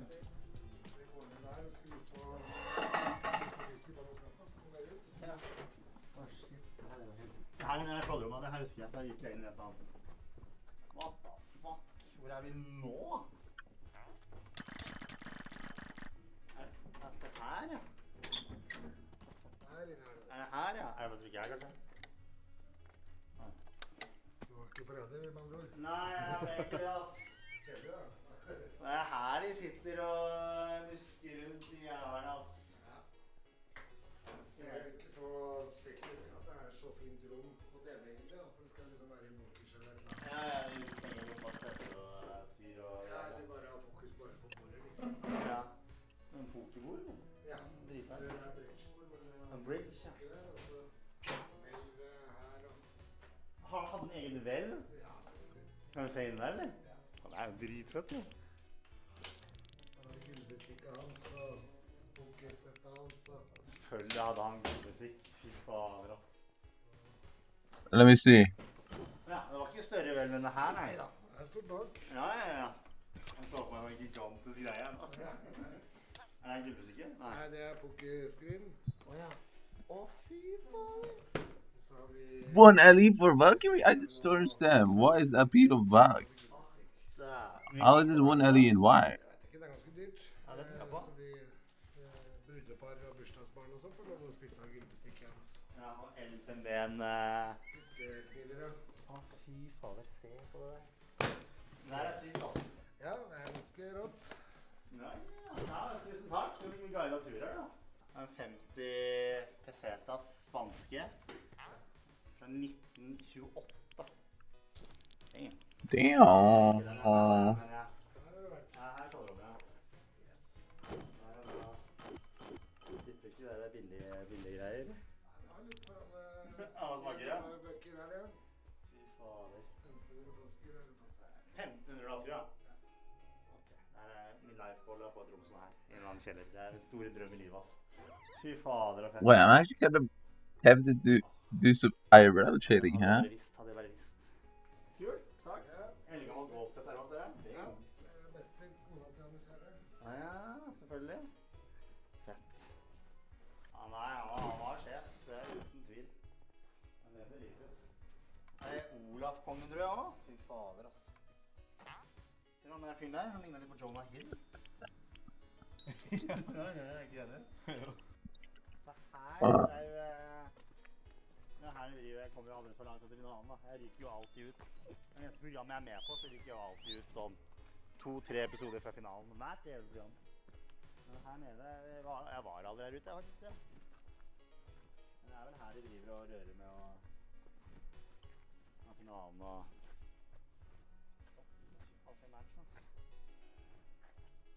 Se her, altså utsikt over hele fuckings byen der. Da det rik. Trykk like, for ellers blir det ikke rik. Jeg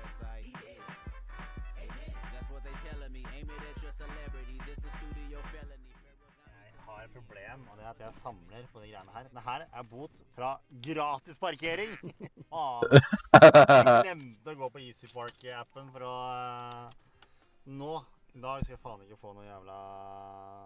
bot. Det koster jo sikkert litt der da. Men fy faen, det suger å få for gratis parkering. 41 kroner for en time. Ok. Alright. Før vi skal spise hvalkjøtt, så må vi jo gjøre litt research. Vi må komme til, vi må ekspandere hodet. Well, det vi skal gjøre at vi skal innom Hvalfangstmuseet og se på litt hval. Sandefjord jo den store hvalfangstbyen. Så vi må jo inn og se litt på hva de dreiv med her i gamle dager da. Hva han der Jaren-fyren oppe i Midtåsen der tjente penger på. Den har vært kult da. Han slakta sikkert litt hval og mellom slaga der. Hvalelukter her? Faen. Wow!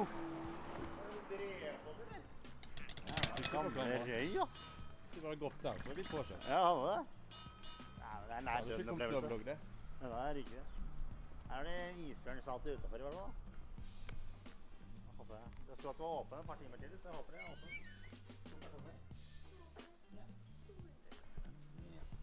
En hvalfangst der inne. Men de hadde en sånn shop. Jeg må gå og kjøpe et sånn fuckings magnet. Jeg samler på de, vet du.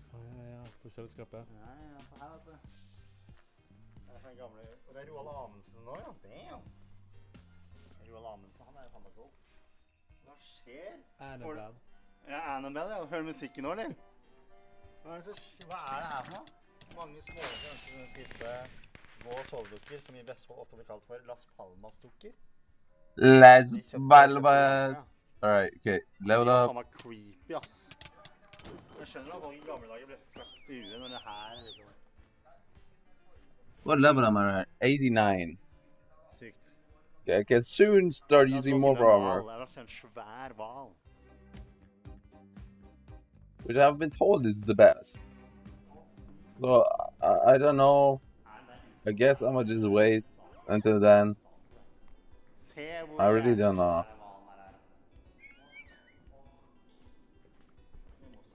But it's like the best and simple thing. Det her er det farligste dyret av de alle, mener jeg, fordi de dreper bare for moro skyld, hvis jeg husker riktig. En blåhval på 100 tonn sammenlignet med elefanter.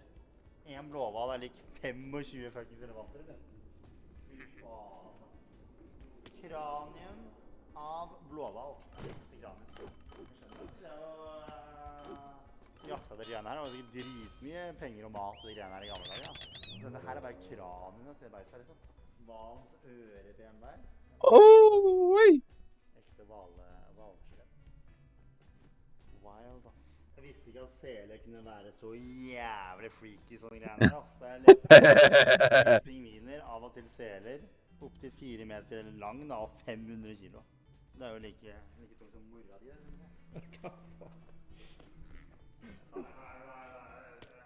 Jeg stryker den. Jeg ble flau av det. Skal vi stikke og spise hvalkjøtt?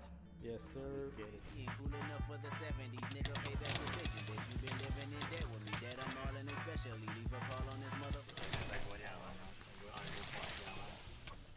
Men da vet jeg at akkurat har vært der, altså da kan jeg jo teorien drite å sette på. Men det er 43 kroner, det er greit, det er worth it. Må passe på det, altså. Hvalkjøtt, det er der. Jeg håper det er mulig. Det er litt sånn fancy restaurant. Nå er sola midt i trynet her. It's probably gonna be like 200. Vi kommer inn med noe dropp inn der. Vi får snike oss inn og se.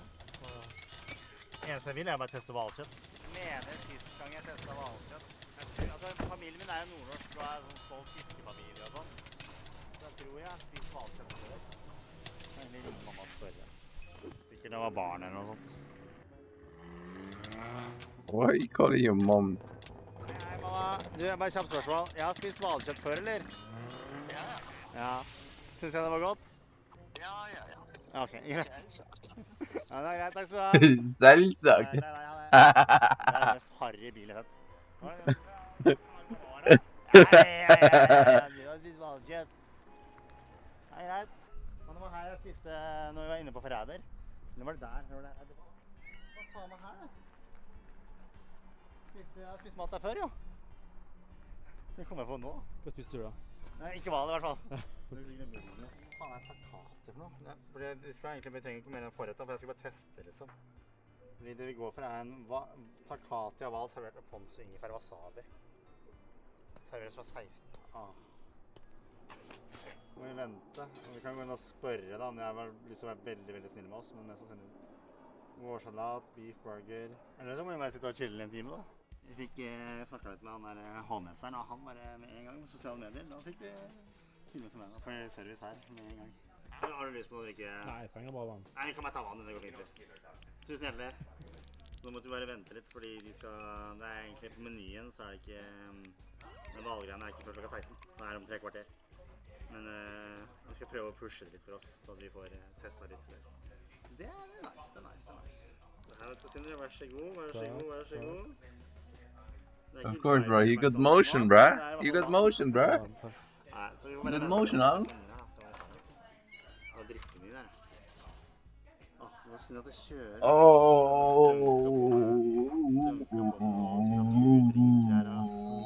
Sommerblått, blåbærlikør, hylleblomst, ingefær, sitron. Fuck. Nei, vi får bare sitte og vente, og så får vi testet deilig hvalbærkake. Hva det heter for noe? Glem det. Vi får chille og vente til de kommer. Vi må jo anbefale stedet her. 42% combat XP. Og så er det 3 kvarter til. Og så jeg kan sjekke en halvtime, og så boom, tok det 5 minutter, så fikk vi den.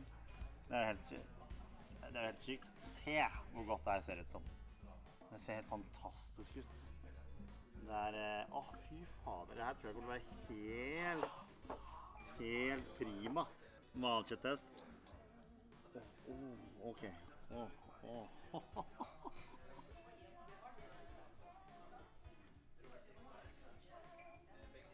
Why is this so expensive? Det var noe sykelig der borte. Derfor har du med service nå, når du har god service, da blir maten bedre. Det er helt utrolig. Altså, det er ikke noen diskusjon, ja. Det her er bare en liten pårett da. Men altså, se de er på jobb her da. Jeg vil jo tro det har gjort en litt sånn asiatisk verdi på det, jeg er litt usikker, ja. Nå, helt utrolig. Men det smaker, du ser at det er kjøtt, ikke sant? Det er jo hvalkjøtt, så du får liksom, det er litt fascinerende, for du får litt den der, det smaker ikke tran, men du får litt den der, du merker at kjøttet er fra havet-vrien da. Det gjør det veldig fascinerende. Det var jævlig godt. Så ja, skal jeg gi rating? Ja. Nå skal jeg være generøs her, men egentlig ikke, det er 10 av 10. Det var helt 10 av 10. Det var helt utrolig. Hvis noen er i Sandefjord, kebaben er en ting, men dra på stedet her. Why would you go to Circle K for a kebab, bro? Oi. Det var ikke så ille det der. Det var godt det der. Smelter i munnen.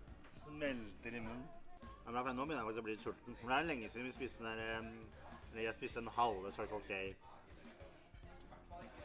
Kebaben. Så mye bedre det renner, altså. Fy faen. Ferdig, fortært. Det var jækla godt.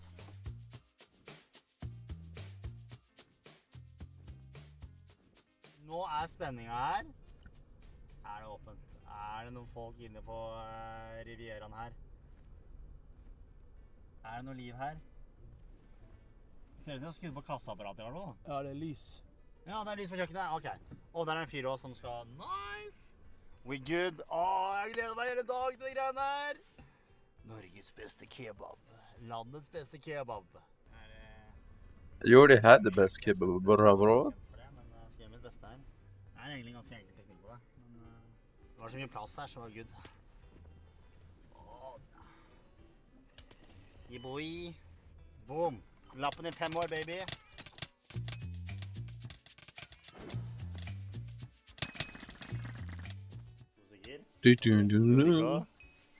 Wait, how do you even enter down there? Wait, what? Where's entry? There, I think. Good there. Vi kjører kebab i pizza i dag. Hei da. Ja, takk. Jeg er veldig spent. Jeg er sulten. Ser han i... Når du ser det, men altså... Ser ut som bra kjøtt det der, altså. Fy fader. Hell yeah. Skal jeg være Karen nå og bare... Nei. Det var jo uendelig mangel på sukkerforbrus her. Kanskje jeg skal være gamer og gå for en øl? Is Urge a gamer drink? Jeg tror det. Føler det en... Oh, nei. Halla, kan ikke jeg få 2 kebaber i pita? Biff? Ja, takk. Og så 2 drikker. Ja, takk. Herlig, takk skal du ha. Herlig, takk skal du ha.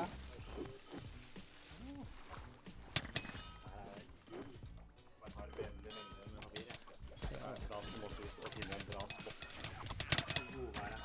So they have definitely upgraded how you get loot in these caves. Gå ut her i parken og få litt sånn deilige omgivelser. Og sola er rett i trynet. That's pretty changed. Like the amount of loot you get is concerning amount. It's a bit too much actually. Okay, so this is 1 EV. Her babben i hvert fall. Se på det guddommelige beistet der. Altså, det ser så sykt godt ut. Jeg bare tar av jalapeñoene. Ok. Jeg legger den opp i tappen her. Nå er det taste test.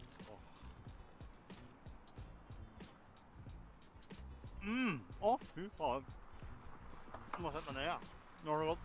Det her var milevis bedre enn den der Circle K-greiene. Deilig kjøtt. Digg saus.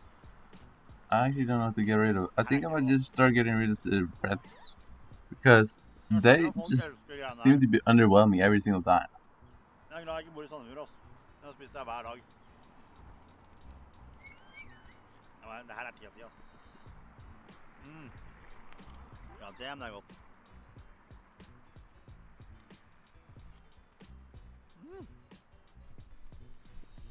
Faen, jeg følte meg selv. Fuck. Men worth it. Like every single cave, I need to go back to base. Jeg må ta en pitabrød-test også. Jeg måtte kjøre pita da, men i stedet for rull. Men teste pitabrød også. Og det var godt.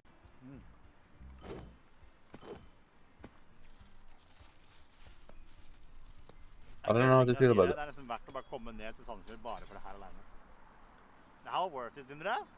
Det var godt. Ja, Sindre har fått sin egen kebab, så han gleder seg til vi er ferdig med videoen nå. Nå skal han få kebab også. Det er masse. Se! Det syke greiene her.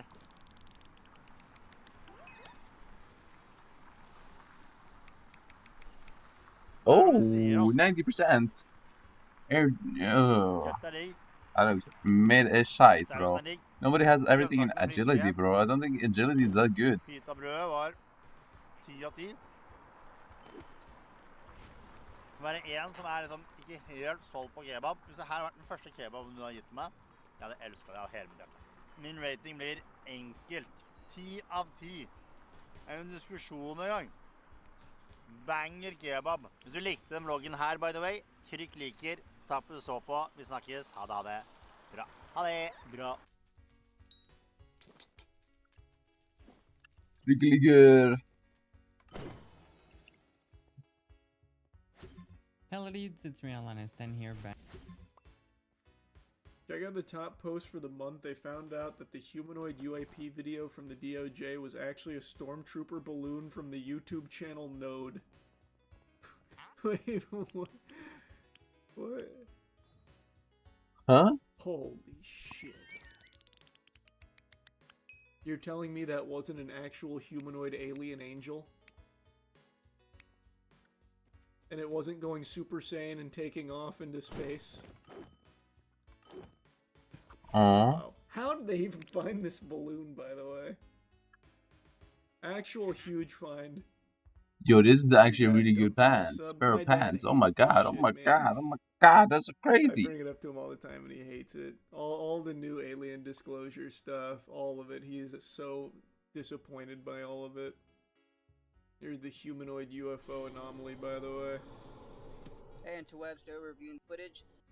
Cameras that are very It actually is just a stormtrooper balloon. One was a telescope, 2 others were camcorders. Oh it was my captured here at God. Sequoia Park in Monterey Park, California.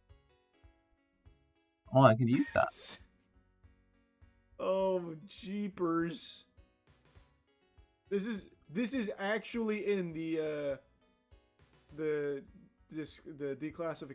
declassified footage, by the way, from the DOJ. Zooms in on it, and the image clears up, and you will see what we're talking about. So here she zooms in, and then the head will clear up. There we go. You guys see it now? You see the separation of the head, the arm sticking out, the leg, and it looks like... The second link is the video from Node. Oh yeah. Balloon will bop right in the junk, so we're gonna see who can get him the highest. Wind is gonna make him fly. Cool. If he tries to get away, I'll shoot him down. Wow. Yeah. I don't want to see any environmentalists in the comments being like, "You guys, you could lose that balloon. Don't worry. D has a gun, and he's gonna shoot him down if he gets away from us." So there's zero chances of this litter happening today. Like, but. Wow, this is all good ideas across the board that I'm seeing. What an adventure. Yo, I'm actually getting stacked, bro. I'm actually getting stacked. That's a GOA.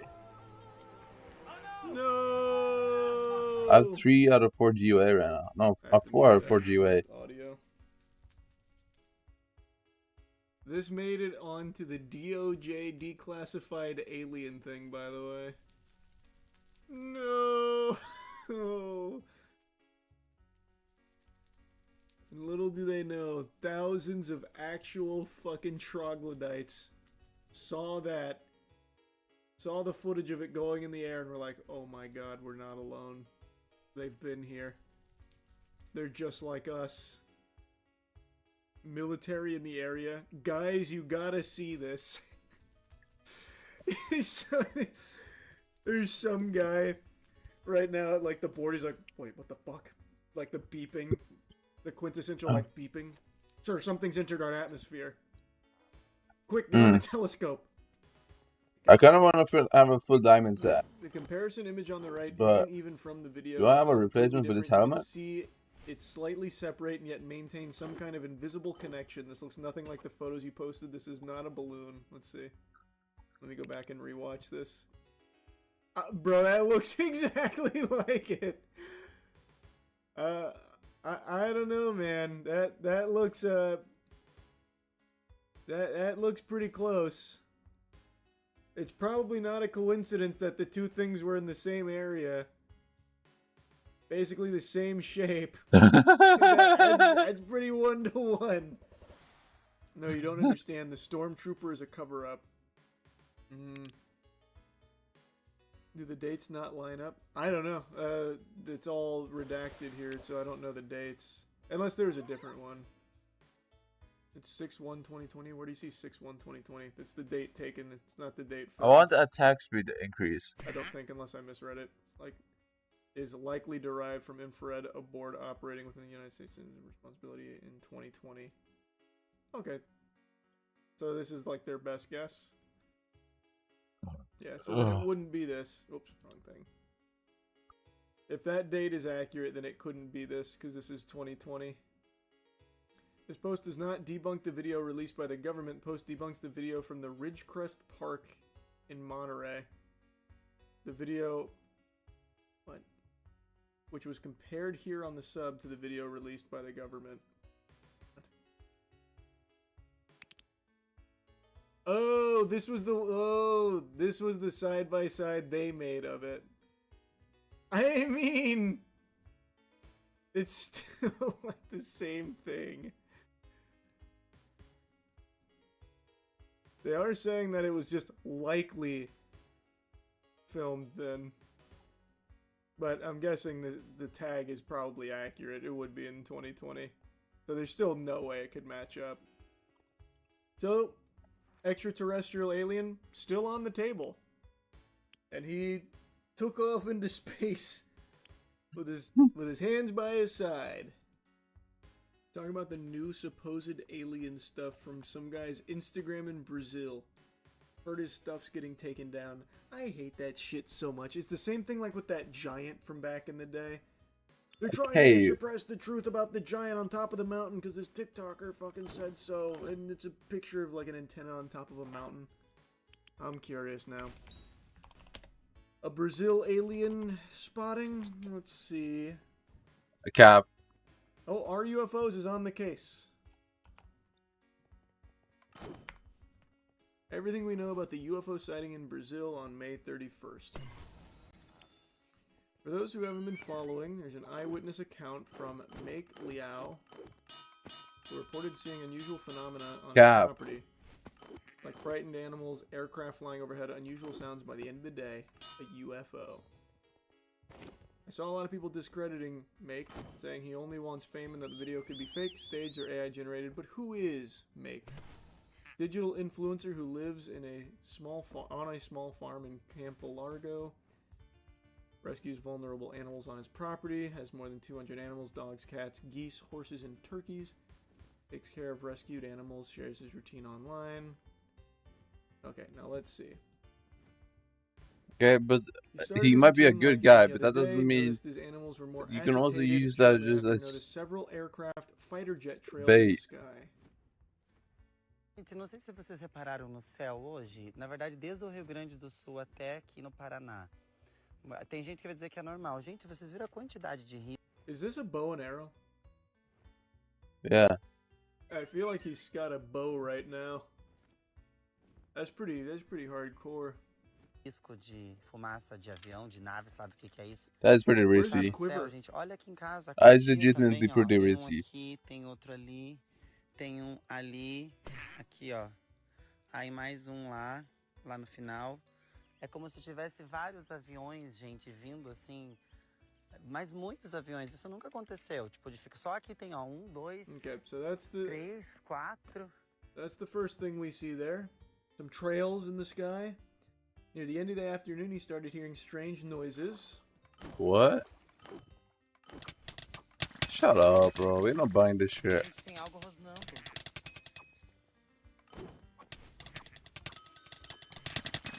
Meu Deus do céu, ai, gente. Fuck! The aliens are angry, man.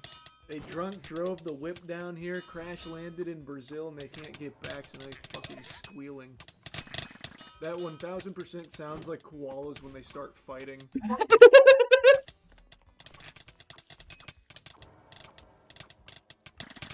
I just found out that koalas are evil.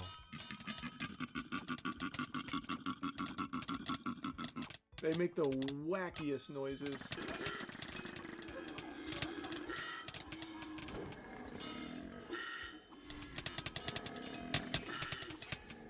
But yeah, the fight's really cool. The koala fight sounds go ballistic.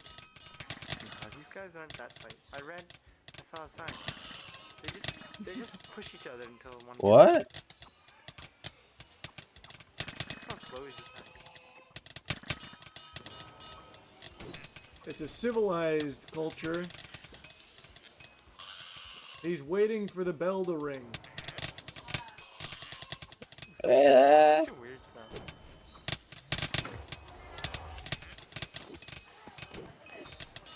This is the most boring fight I've ever seen. Oh shit! No, I'm literally destroying these guys though. I don't know if this is meant to be like this. Goodness. He turned the tables.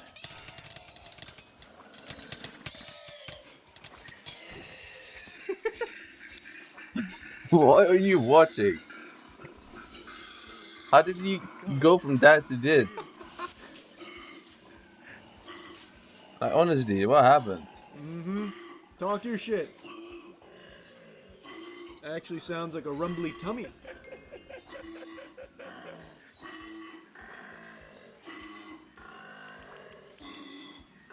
Why am I locked behind quests? I don't know. It's kind of starting to piss me off. Yeah. So that's what that noise sounds like to me here. Either koalas are in there fighting, fucking, or you got warthogs in there that are howling, I don't know. But I don't think aliens would come down here and start making those noises. Doesn't seem extraterrestrial to me. Tem algo aqui. Senhor. Vamos ver bem. Ó.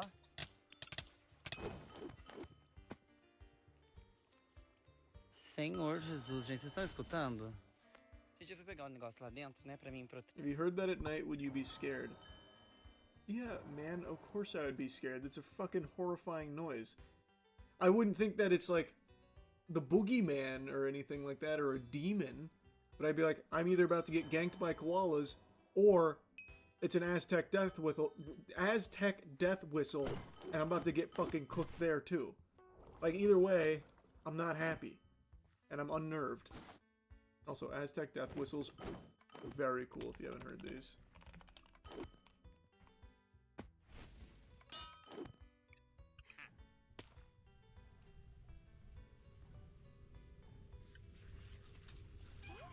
What?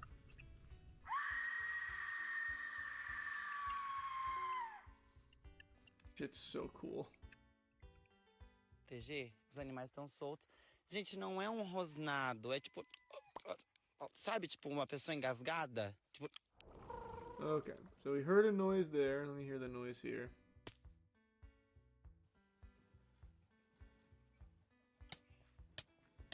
The timeline, right?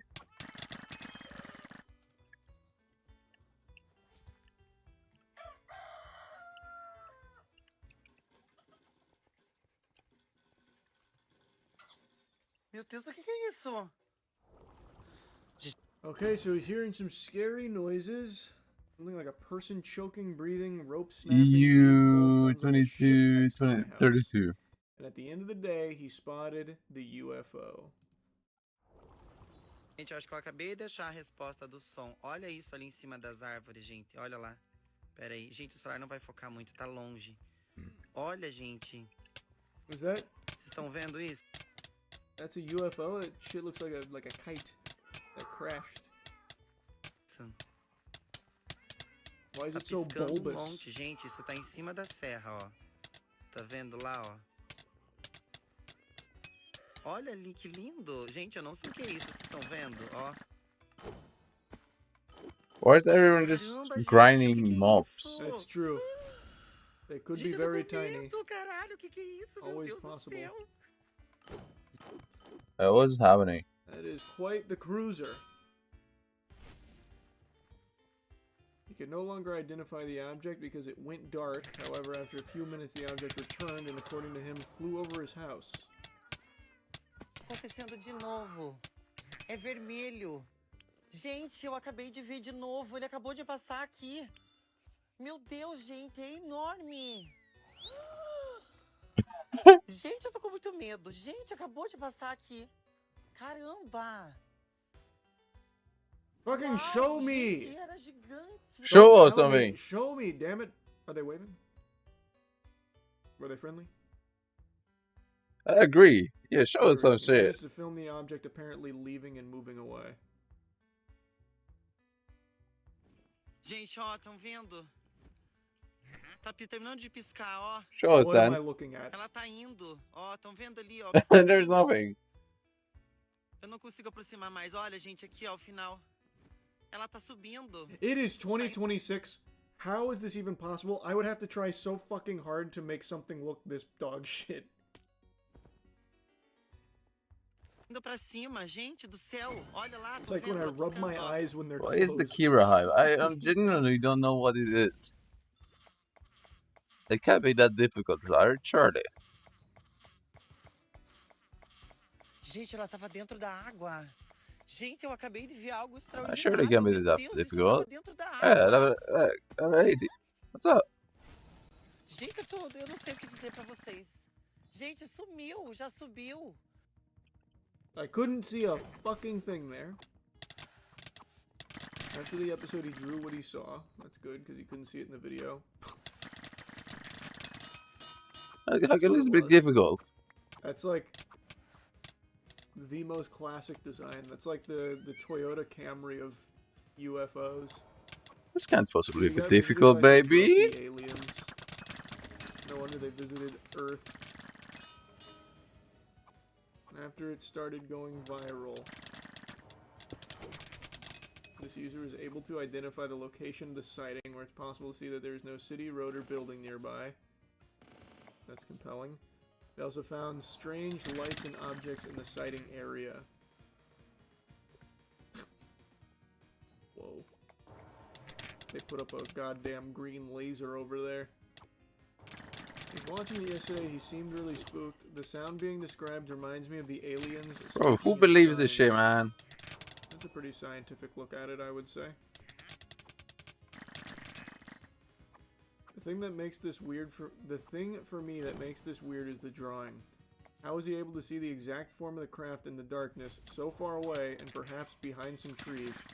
The drawing of the form of the ship is very detailed, and I find it really hard to believe he'd be able to tell the exact form from that distance and without much light. Mm. I'd imaging when the craft itself gives out so much blinking lights, it would make it even harder to see the exact shape of the ship. When you're looking towards light, I'd imagine makes it really hard to see what's behind near that light, right? Just find it hard to believe you'd be able to give such a detailed drawing. I agree. He was able to see the object when it flew over his house. Checkmate. You tried to bring logic into this. Cool. They also got their license plate, by the way. Why do users in r/UFO forget that eyewitnesses are the least reliable form of evidence? I wish they would focus on more video evidence. Because you can't lie when talking about aliens. That's impossible. You have to put a lot of stock in it. Mm. Oh my god!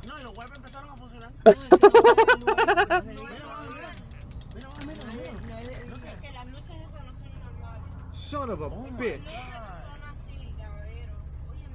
Scram! You come to the wrong planet. Shine a laser at him.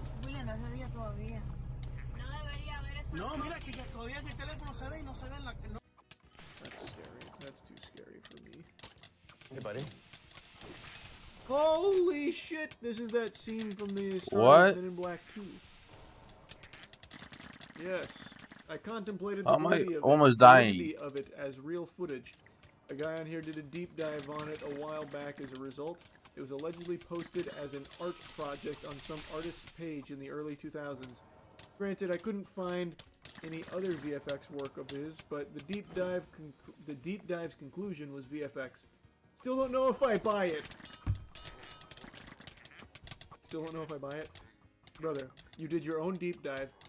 You collected the conclusive evidence. Yeah, you literally have the evidence. It's not real. Like, bro. The footage is called Cape of Good Hope UFO. The video you posted also doesn't show it zipping off at light speed to the right.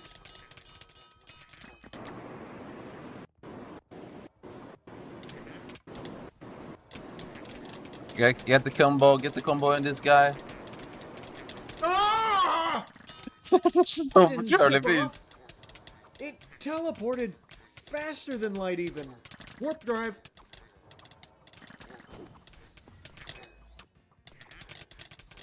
I can see why he's still skeptical.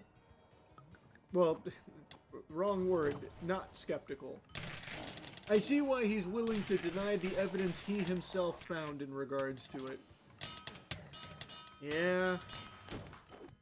I think the UFOs subreddit is getting a little desperate now on some of these. No shit. For a while, they had a good streak of being more like skeptical on things and approaching them from like an actual, I don't know, thinking aspect. But it looks like those days are a little behind us.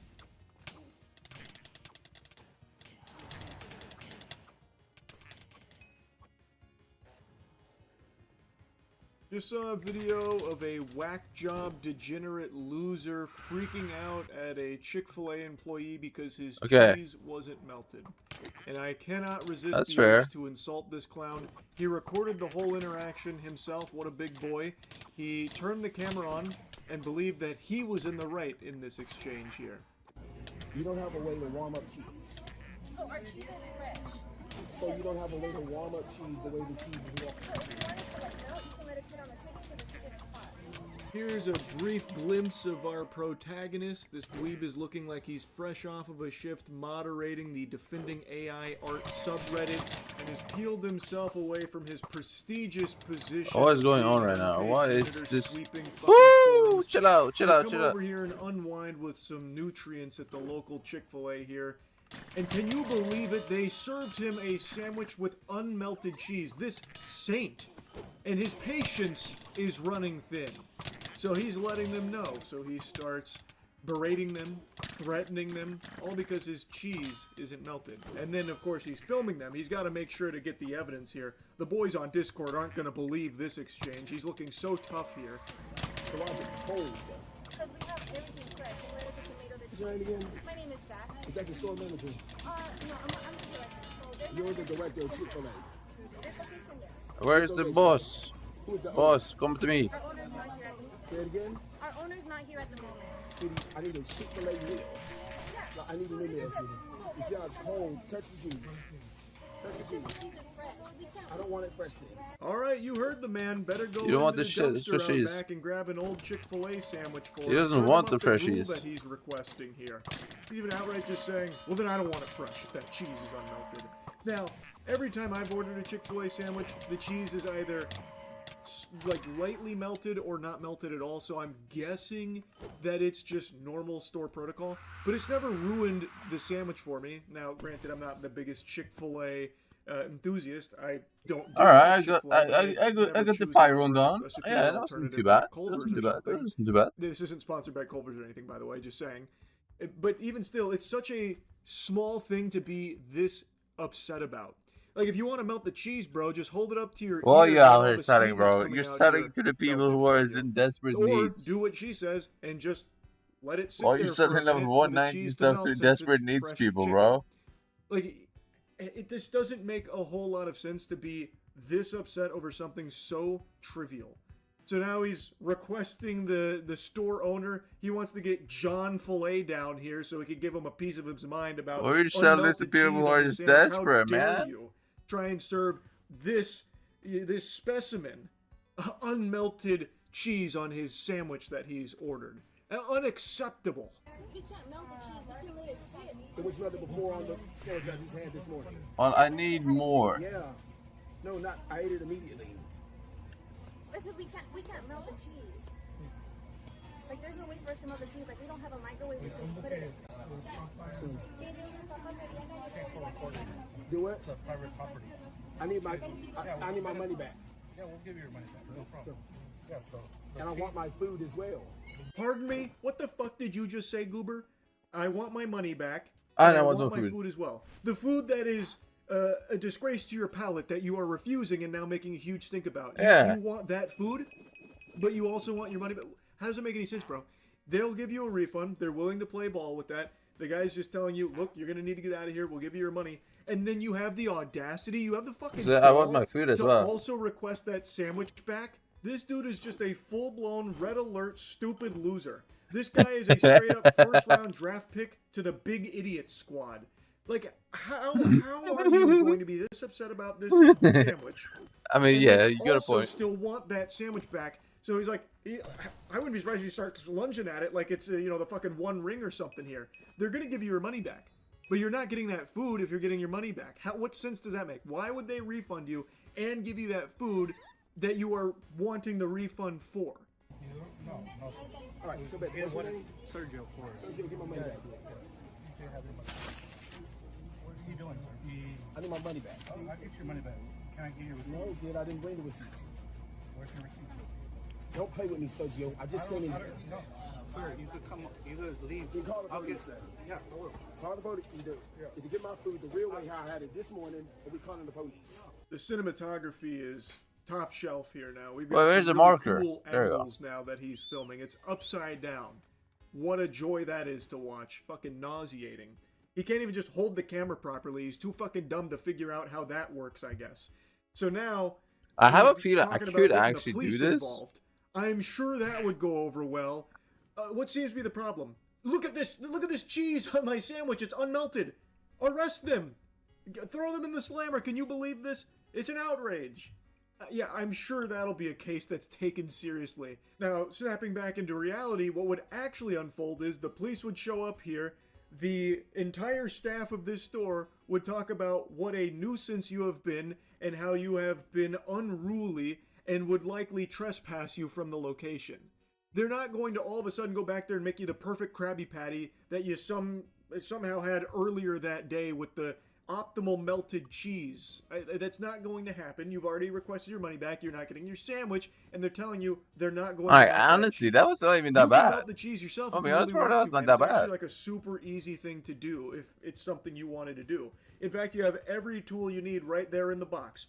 You close the box, and that cheese will slowly start to melt there. Yes, we are, Sergio. No, we're not gonna listen. What is wrong with you, son? Sir, you're being so rude. I am being rude. You're Yes, making this exactly. hard for no So- reason. so Just make let a me damn get- sandwich. No, sir. Yes, nigga, I paid for it, idiot. What? Who are you talking to, boy? Who are you talking to? I'm talking to you, You're not Sergio. talking to sir. You're being disrespectful, and Where you're is using my curse food? words, and you're being racist. Give my fucking food, nigga. No. Who the hell are you talking? Lower your voice. Get your ass beating this bitch. So he's blowing a gasket now, What? popping off, all because the cheese wasn't melted. He got his money back. He got his money back, and now he's upset that he's not getting the sandwich that he didn't even fucking want. And he's telling them to go make him another sandwich. Brother, it's going to be made the same way. She's telling you, he's telling you, they don't melt the cheese there. They are outright telling you to your face. I think he might have imagined he had a different sandwich there earlier in the I'm day. confused. Yeah, Or why maybe he don't had, you like, a just wet leave then? dream where he ate a Chick-fil-A sandwich with melted cheese. I don't know. Just leave. If you want a sandwich with melted cheese, go somewhere else. They already gave you your money back. Take it and go somewhere else. Just get Why the is my fuck dragon out of still there. gonna go back? He's Oh threatening to my beat god, this guy you up, are so all stupid. over nothing. Over nothing. This guy's a psycho. No, sir. Please watch your language. All right. Oh, son, you have no idea what you've done to me. Sweetie, no one's scared of you. So I wish you wouldn't touch me. Don't touch me, woman. What? Don't ever touch me. You just touched him. Are you out of your fucking mind, sweetheart? The way he speaks is so fucking cringe. It's like he's doing some kind of thespian troupe exercise or something. Over enunciating his lines. You just touch me, sweetheart. Like, it's like he's doing a bad dub for an old PlayStation 2 game. Why is he talking like that? He's also saying you have no idea what you've done to me. I think everyone has a good idea what they've done to you. They served you the sandwich you ordered. You just happen to not like the cheese status there. That's all they did Right. to you. They served you. Where's the first food NPC? Where's the that you NPC ordered, at? and then tried to amicably solve the issue you had, and you have made even more issues out of it. Don't you ever assault me, fool. Can we exchange for items at the hype shop? Was? Yeah, nigga. Are you on crack, boy?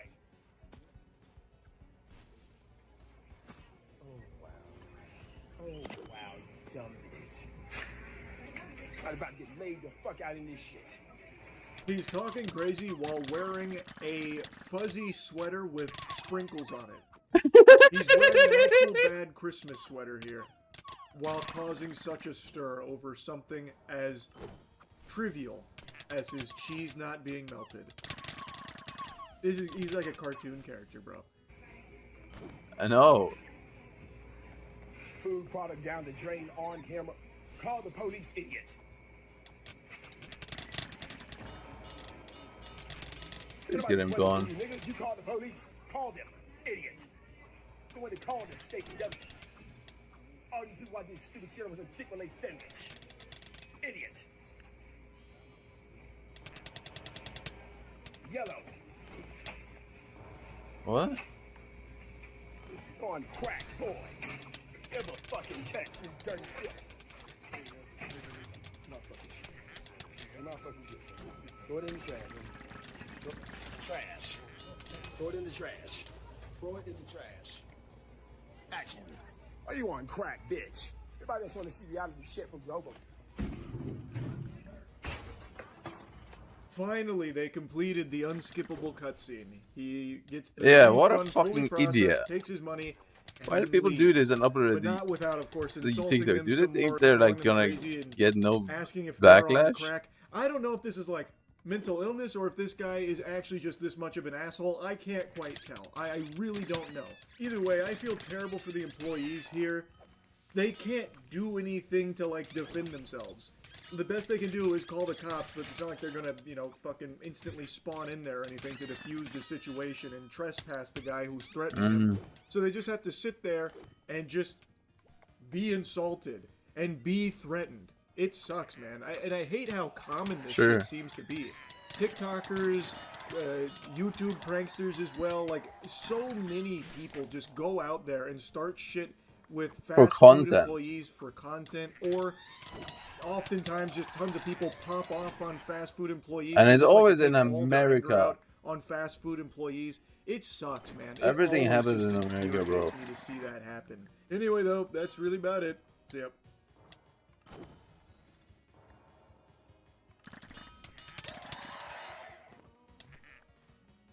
When you think of a hero, the first thing that pops in your head is probably like Spider-Man or Iron Man or something.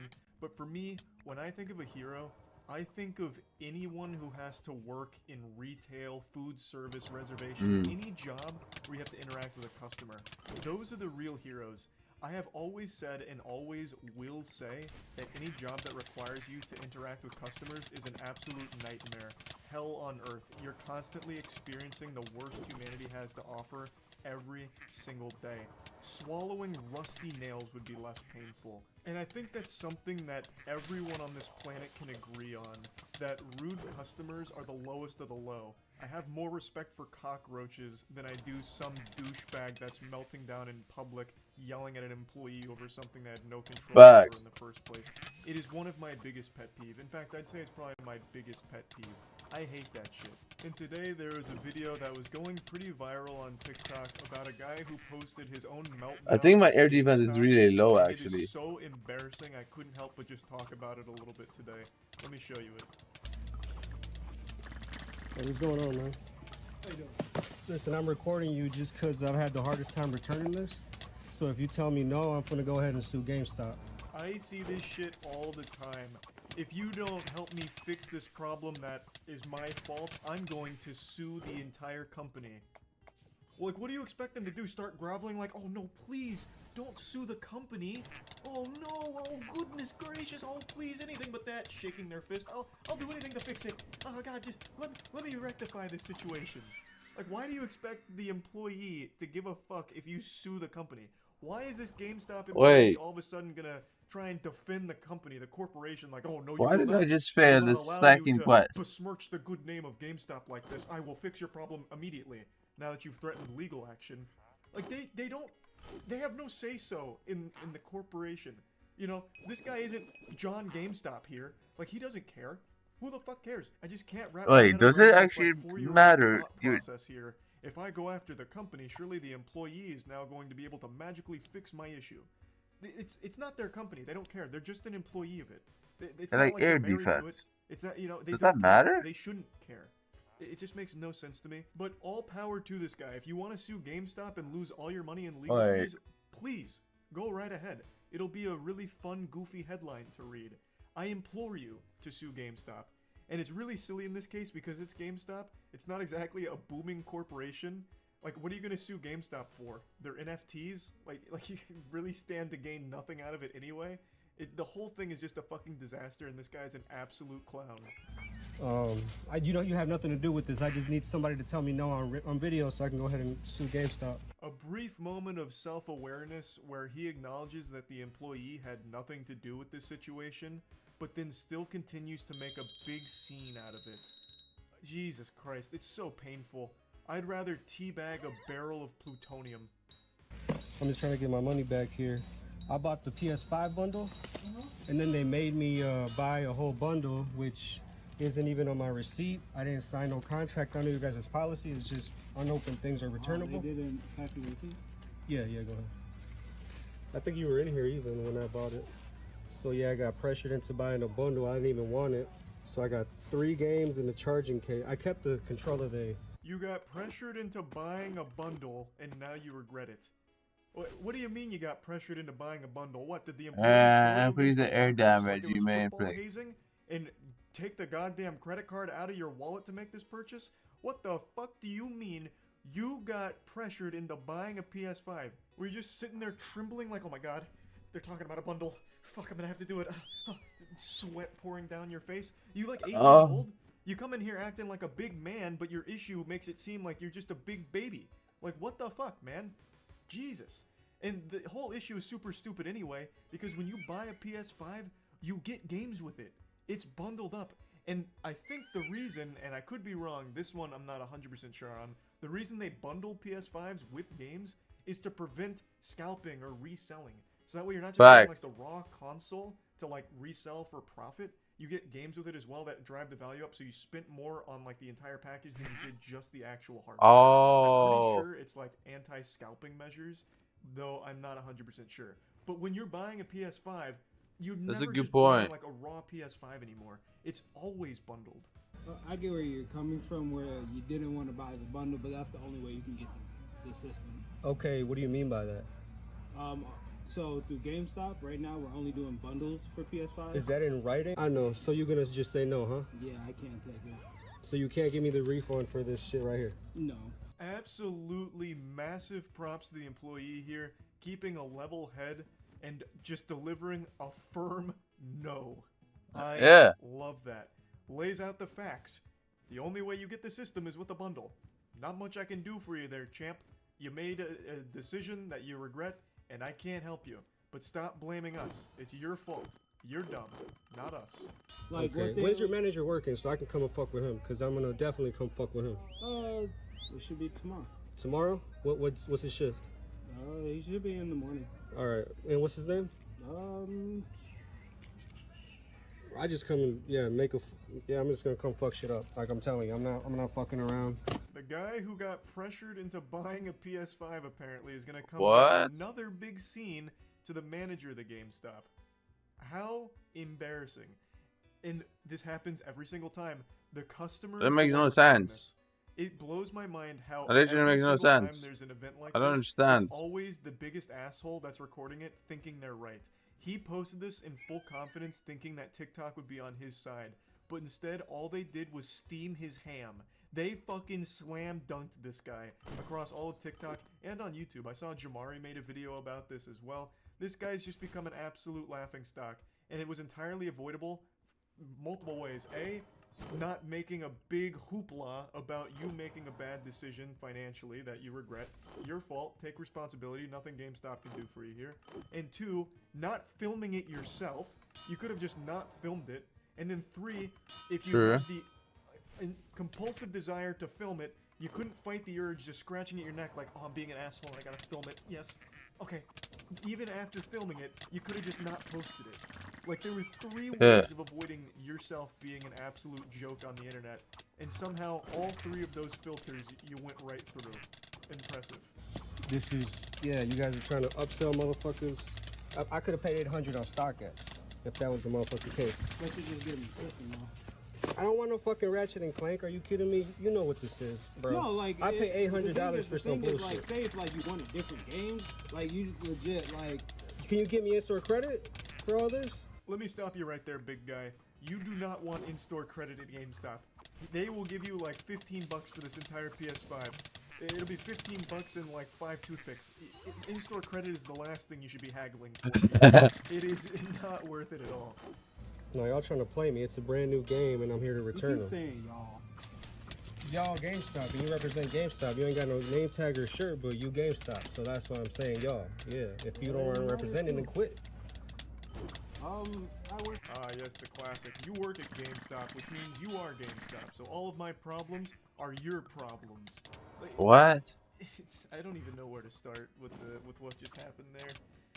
Telling him to quit if he doesn't rep GameStop. What does that mean? What are you talking about? This guy's giving you all the answers to your questions and you're still mad at him. It's your fault. You signed the receipt. You didn't have to pay $800 for the bundle if you didn't want to. You not only signed the receipt, you walked out of there and you went home, you marinated on it, and then you came back and made a big scene about it. Like, it's your fault. It's not this guy's fault. telling him to quit his job if he's not there to, like, fight for GameStop tooth and nail is so silly. Oh, I can't stand, like, customers like this. These videos just always boil my blood, and I've never even worked in, like, the customer service industries or anything like that, but my heart absolutely breaks for the people that have. It's so miserable. And seeing customers Yeah, in I real agree. life, like, you see the worst fucking people. It's so aggravating. So yeah, I just wanted to talk about this a bit since the video was floating around, and that's really about it. So yeah. A few years ago, we were blessed with one of the finest public meltdowns this world has ever seen. The Bagel Boss guy. This was an incident that occurred at a bagel shop where a guy who was on the shorter side of things absolutely went ballistic and lost his mind, all because he felt like he was being insulted for his height. So he got really aggressive, trying to fight everyone, like a small chihuahua lashing out at the bigger dog. Turned it into a huge spectacle, yelling and screaming. I'm sure in his head he imagined himself like Kratos from God of War with all of this anger, but in reality he just came across like a squeaky toy. It was so beautifully silly, and today I think we may have found his spiritual successor. There was a man who melted down in a McDonald's about his height. I'm right here. You gonna show these kids what a fucking big man you are? Picking on a fucking little man? Come on! Come on! Hey, come on! What's wild to me is he actually looks like the Bagel Boss. They could be brothers. So they have the same build, the same face, and the same attitude, and the same effect on women. Her face really tells the whole story on how uncomfortable it is to be around something like this. I love watching videos. What is this guy doing? What is this boss up to, bro? For no reason. But I think if I was there in person, I would just feel so slimy and yucky. It'd be so fucking miserable to be around it. Come on, motherfucker! Bring it on, motherfucker! Bring it on, motherfucker!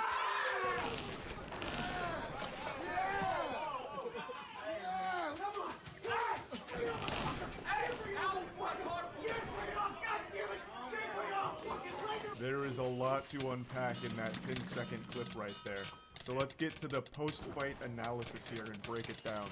So after getting into this man's face and yelling point blank at him like it was a Call of Duty lobby on Xbox Live, the guy finally has enough and he starts yelling back, which I think is adorable. That's like something you Wait, can why is the handle a boss bear. actually Like, if easier you're than the... trapped and a bear's coming at you and it's hungry and salivating, you just make yourself look big and get real loud, so this guy just yells back at him and then throws him against the wall. And the smaller gentleman here, his brain malfunctions, I guess, so he takes his soda, he throws it on himself, fucking waterboards himself with the Coke, and then throws it on the ground, only to slip on it. So this man just Macaulay Culkin booby-trapped himself. What was that So the he easiest slips one? like it's a banana peel out of Mario Kart, hits the ground really hard, and struggles to get up briefly, and then the fight gets broken up, unfortunately. If you can even call this a fight. This is just such a sad Looney Tunes level event, what happened here. Nothing went right for the instigator here, the smaller guy who's for some reason really upset.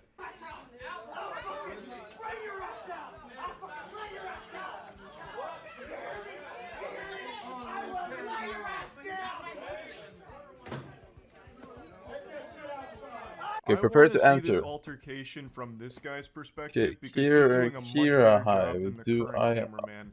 This guy's in like a squatted position, getting a really cinematic angle here. He absolutely has some directing experience. So I'd really like to see the video from his phone, because the cameraman that we're following right now is terrible. He is missing all of the action. Our cameraman is looking everywhere but where he should be. It's so frustrating.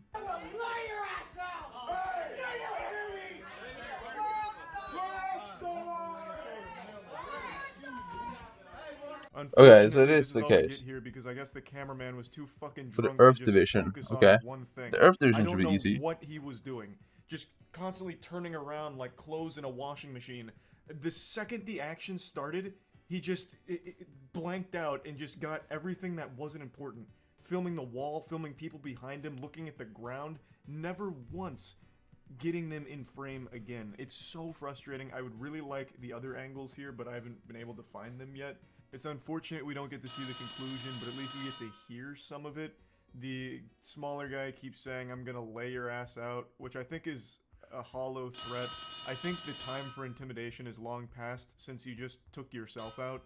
So, like, it's kind of hard to make people afraid of you after that when it comes to fighting.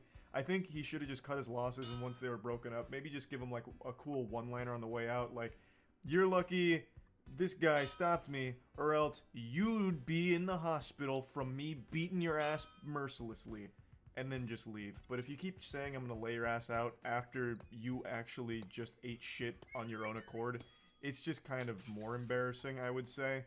Like, this guy really owes a huge debt to the worker that separated the two of them, because without him, I think this could have gone a lot worse. It could have been significantly more painful for him, because he bit off a lot more than he could chew here. I'd also like this video to serve as a PSA. If you're going to film a public freakout, film Do I the have any fucking weapon freakout, pretender not damage or no? everything around it.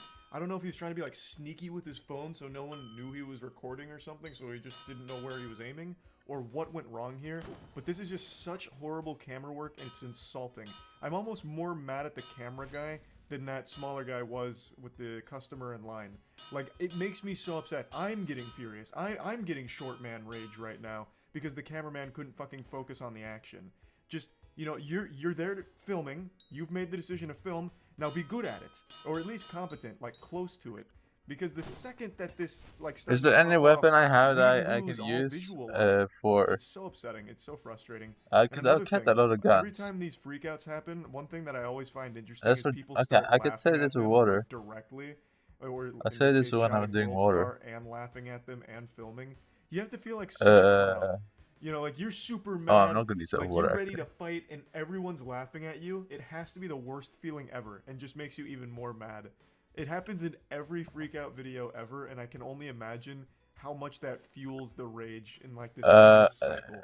So, pretty great video overall, a good freakout. It's McDonald's, so you're always guaranteed some great quality freakouts, and yeah, that's really about it. Wait. So yeah, you guys know Fire me. damage, I love a earth good defense. freakout where someone completely fails to control their emotions No, and makes an not absolute tempted by that fool out of either. themselves in public. But you know what I love more than that? A good story. But what happens when a good story meets a good public meltdown? You get a piece of art. Something that not even Leonardo da Vinci could paint. He couldn't portray such beauty. And today I'm happy to say we were blessed with this perfect storm. We got an Shotgun. absolutely Wait, let's see wonderful this. apocalyptic explosion in public over nothing, and an incredible narrative to accompany. Eating air defense, 100 damage. No, not that great. Do you have a vagina? I couldn't imagine a stronger intro. Oh my god. Oh my god. That was my dog. She just scared me. She must have Thunder been main having a dream. attack damage. Kicked my chair. I thought for sure an earthquake had just hit Florida. I need earth Wow. damage. All right, now that my heart rate's come down after that jump scare, what I was saying Earth is damage, this is one of the thunder finest damage. beginnings to any fairy tale I've ever heard. Like, imagine if Harry Iron Potter grippers. I started can use with this. a question like this: do you have a vagina? I can It use this. immediately sets the tone for the rest of this video here. Yeah, that's a weird thing to ask. You're the one asking me what gender I am. I didn't ever ask you that. You're asking my pronouns. I didn't ask that either. Do I look like a man? An attack range, that's fine. A minute attack damage, good. There's a lot to unpack here, so let's pour some milk on this cereal.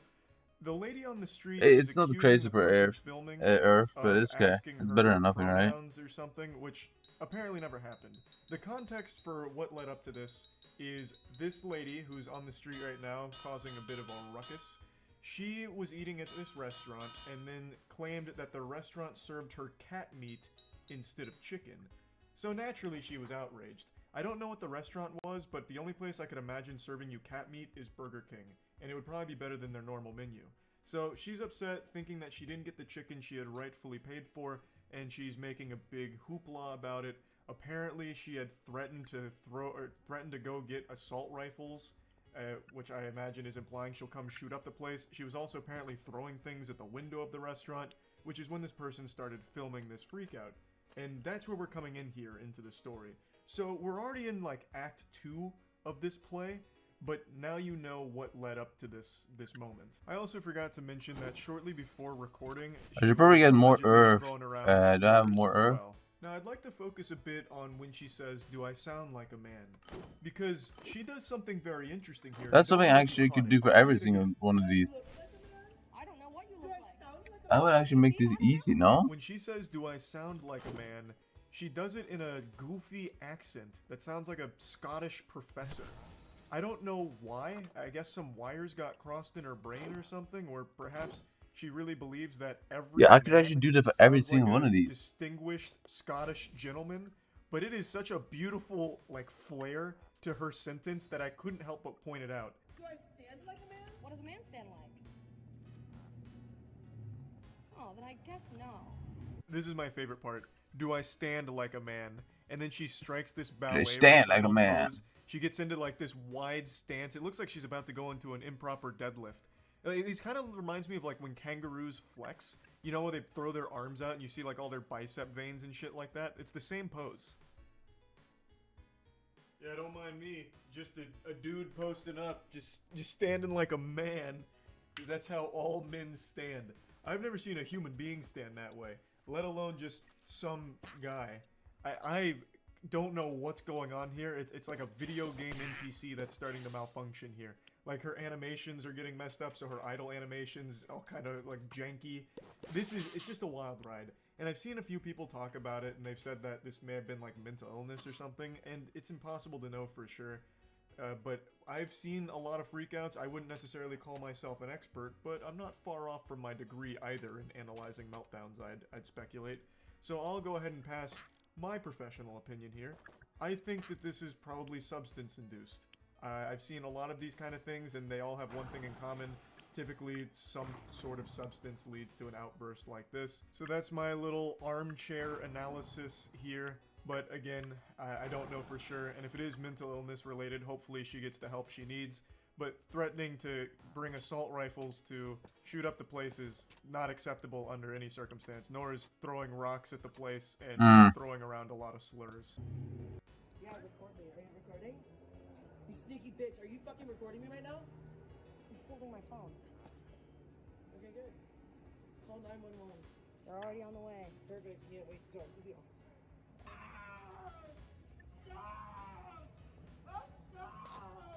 Where's 10 nugget? Earth damage. Can I search it up? You gotta love a happy ending. I want to give massive earth props to the person powder. filming this. They did an amazing job. The conversation that they engaged on, like that back and forth, seemed like something out of a cartoon. It was so well done. They were able to respond to the lady's wild questions so quickly. Do I stand like a man? Strikes the pose. Well, no, I guess not in that case. You know, just really impressive stuff, and I love this cut from can't wait for the cops to get here to being arrested. Like, you couldn't draw it up any better than that. So, to give a little context what happened here, after the initial, you know, back and forth and the do I stand like a man and her fucking going hog wild on that pose, she left and then came back, but this time was a little more combative. The cops were called, cops arrived, and she was arrested. Well, I could actually I try don't and buy know more earth exactly powders, what led no? to the arrest, because typically what would happen in a case like this is the cops just tell her to get out of here, scram, you know, skedaddle. I'm assuming she got very combative with the officers as well. So, pretty rough set of circumstances, but I don't think the person filming did anything wrong. Threatening to shoot up the restaurant and throwing rocks at it, you know, that's definitely grounds to at least, you know, getting the authorities there to say, hey, no, please leave. Earth powder. At the very least. Now, this is where the story wraps up. There's still a few plot holes here that I don't have the answer to. Whether or not the restaurant was actually serving cat meat remains to be seen. I'm sure there will be a thorough investigation after she files her claim on it. I would venture a guess saying that probably not. I think it'd be a lot harder to get cat meat than it would be just to get chicken in the first place. Like, you can find chicken everywhere now. You can fucking find chicken in a dumpster outside. I could throw a rock right now and probably hit a giant chicken breast. It's just so readily available. Whereas cat meat, it seems a little bit harder to source. So, you know, if it wasn't there, I agree, didn't taste actually. it, and even if I did, I don't know if I'd be able to identify the taste of cat over chicken. My palate's not that fine-tuned. So we don't know for sure whether or not it was cat or chicken. I'm going to go ahead and throw my hat in here and say it was probably chicken. Thus, I don't think there was any reason for this giant meltdown in the first place. There's so few instances of a justified public freakout where I'm actually rooting for the person going ballistic. Most of the time, it's just a minor inconvenience. Wait, so I can just do this, put earth powder 5 on everything, right? That's gonna be OP. Wild are the ones where it's like in court, and the person who murdered a family member or did something heinous to a family member gets beat up by that family, or somebody like goes after them and gets a few rogue punches in before the cops separate them.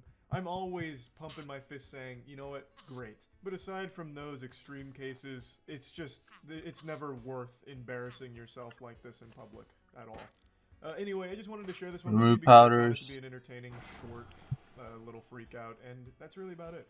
So yeah. Every single one of us has turned to Google in our time of need when it comes to asking questions. Whether it's medical related, like, you know, I jammed my finger playing basketball, what now? You'll get a million results telling you that what actually happened is you've contracted the bubonic plague. Or you ask for simple tutorials, how to replace your air filters, and you'll get WikiHow guides that just have you taking apart your air conditioning unit. Or Quora, God forbid, giving you the absolute worst advice this world has ever seen. Point is, every question we have gets asked to Google, and sometimes you get terrible responses that are outright wrong, and I think this is most prevalent when it comes to phone and technology related inquiries. I'm sure all of us are guilty of trying the wet phone in rice thing. That was so popular, and as far as I know, actually did work in some cases where if you like drop your phone in the toilet or in the sink or something, you immediately take it out and put it in a thing of rice, and then like in an hour or a day or whatever, it's better and fixed. Well, it doesn't work for every possible water-related damage to a phone, and that was a lesson that this guy learned the hard way. How about this and was now? not ready to What's it gonna accept. say? Made a massive I'm gonna go to fucking the scene about Earth his TV. phone Oh, being repaired. yep, we are actually Someone just doing told me this. We morning- might be able to I'm actually do talking this about shit. A water damaged phone. Okay. Someone told me this morning that they put a whole video camera in a bag of white rice and it solved the problem. Okay. Why would it not solve this? This guy looks so familiar, and I can't figure out why. I don't know if it's this leather biker jacket he's got on that makes him look like one of the greasers from The Outsiders, or what. Maybe he just resembles a famous actor, like a young Bryan Cranston is what I keep coming back to, but I can't quite put my finger on it. But anyway, he's upset because his phone got repaired, but he's thinking he got scammed because This could be someone said he could good. have just put it in white rice and fixed the whole thing as if it's some kind of panacea. Like, white rice is this miracle potion that'll fix any phone damage. Because white rice does not. This could actually work. Connection that's damaged. How do you know what was wrong in there? I went through You it. didn't need to. I went through it and looked, and I asked found you. the problem. I asked you if white rice would repair it. You You said no. So you're saying the difference between brown rice, which you tried? I didn't and try white brown rice. That's I really wish we had the beginning of this, because it seems like they got into an argument What of white about the versus rice? brown rice and what's better at repairing damaged phones. Like, I feel like we've just gone back to the Middle Ages, as if I took a phone back to, you know, the Shire, and I have to consult the local hobbit shaman when my iPhone's damaged. There's Like, no "Hey, one how do I here fix this? I arguing about dropped it this. in the pond over there washing my clothes," and he's like, "Oh, well, My dad actually have you did tried put some shit white in the rice?" rice before. Like, I understand the white rice strategy, life hack, has worked maybe once or twice, or even more. I couldn't tell how effective it is, but it's not going to fix everything. If his phone was left in the water for a while and all the electrical circuits were kind of fried, You can just white white rice rice isn't it. going to somehow magically repair that. It's going to dry it out, great, but it's not going to all of a sudden like reassemble those connections. I'm not an expert here, but I would trust the person who is. And this is such a nonsensical argument Yeah. about brown rice or white rice. Neither one of them is going to solve that problem, which this guy just does not seem to understand. It's on camera. That's what you said yesterday. I said brown rice, but I did not say. I said I said rice. I did not say white rice. What? White rice will repair that. You have said 3 different things since you've stood here. And you lied to me. No.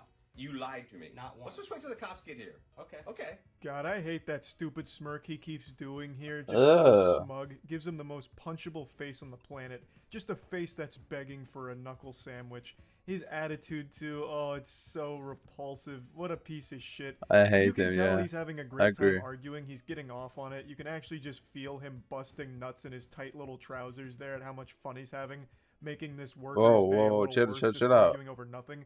His phone is repaired now, but he's upset because he could have done it with white rice, he says. Well then, break your phone again and prove your point. I want you to now go into that employee bathroom, drop it in the toilet, leave it there for a couple minutes, take it out, put it in white rice, and see if it fixes it. And when it doesn't, I'm charging you triple. I'd also love to know his thought process on getting the cops involved. That's a What are good they gonna movement.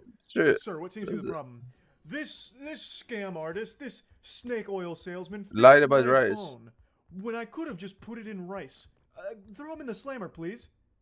I could take it apart Okay. and show you exactly. I don't care what was wrong because all it did was slide in water, sir.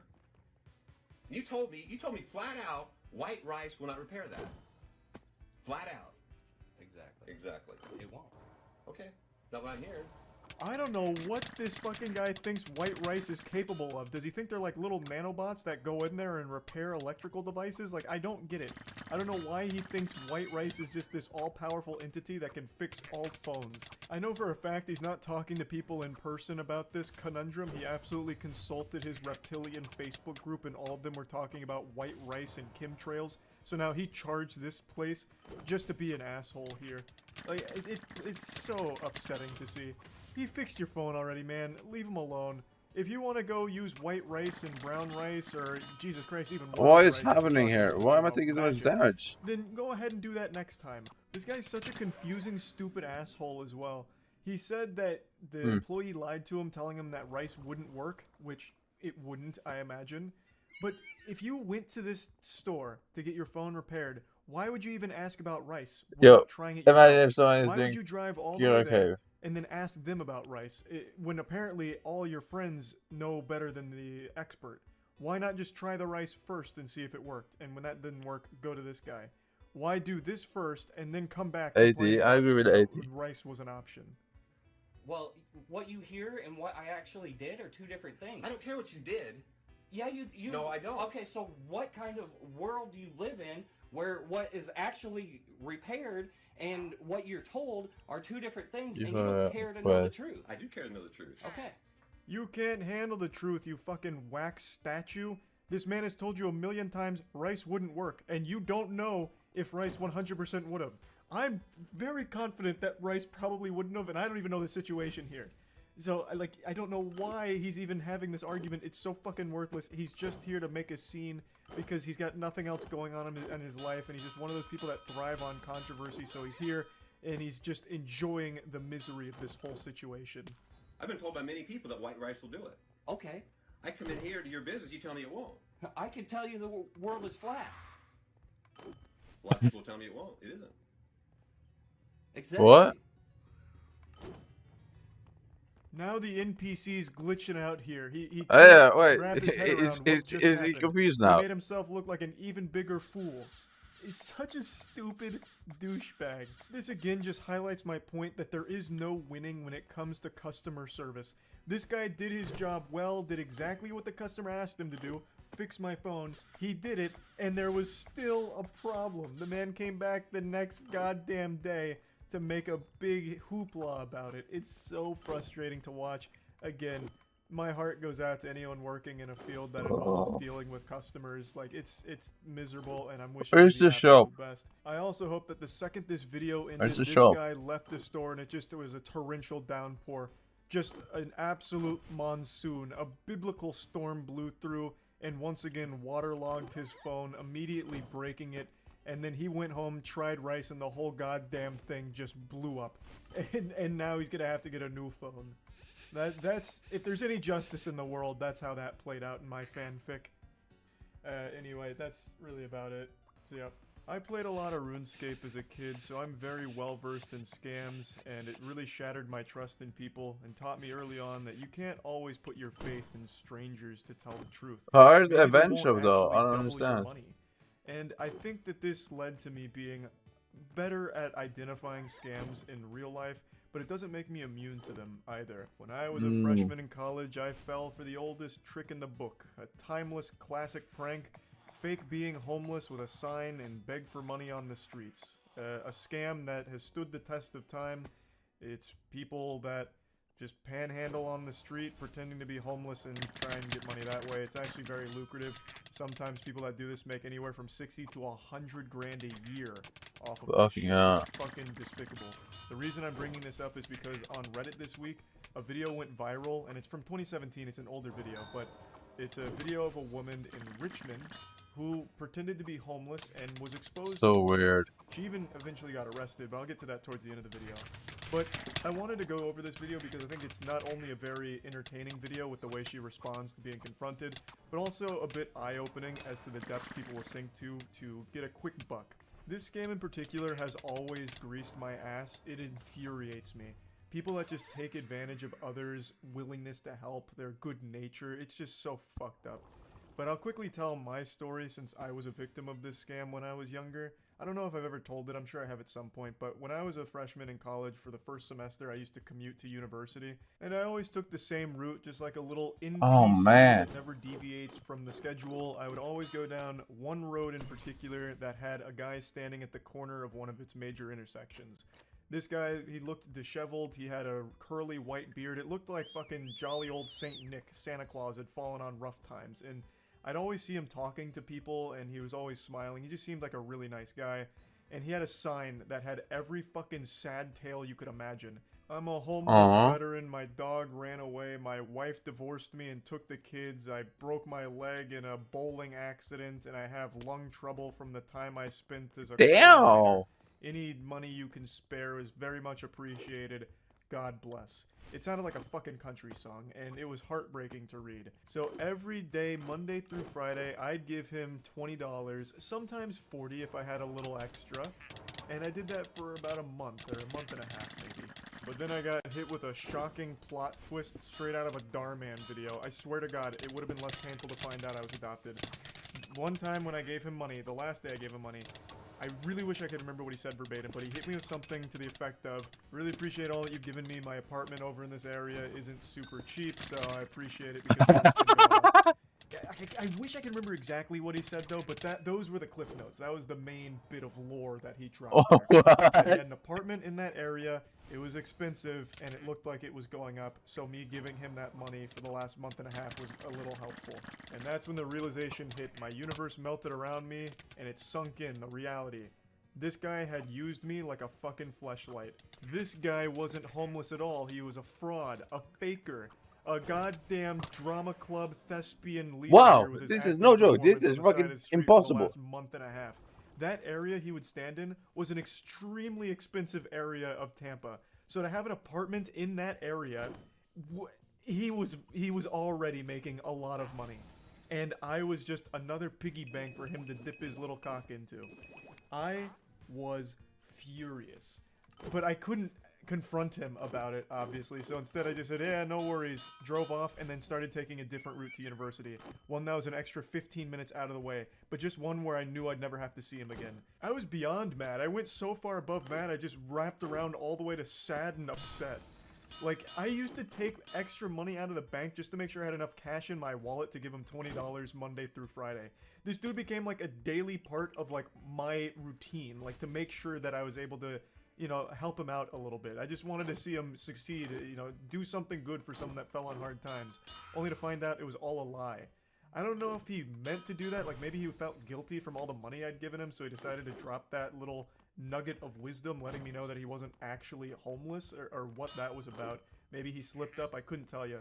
But man, did it teach me a very hard lesson. I know that was a long story, and I still haven't even played the video of the fake homeless woman here, but I just needed to let you all know that this shit makes me fucking mad. There's no audio in the beginning of the video here, probably because it's just them puking from disgust at what this woman's doing. So it's just showing that she's going car to car, asking for money, and can even be very aggressive with the way she panhandles, apparently. And then they eventually follow her all the way to her car, which is parked nearby. No, you're alright. What are you doing? Just wondering why you have a 2014 when you're begging for change all over the city of Richmond. You're viral. You're on Facebook. You're the talk of the town this morning. What would you like to say to everybody in Richmond? You know what? That's it. How much did you make today? So this woman was a known scammer. She's not actually homeless. She has a very modern car. This video is from 2017, so her 2014 vehicle here is a very modern, pretty expensive car. So obviously, she's not actually on hard times. She shouldn't be begging for money. I shouldn't need to explain that to anyone. I don't think there's anyone out there that'd be like, well, Charlie, it's a legitimate profession, taking advantage of people's willingness to help someone in need.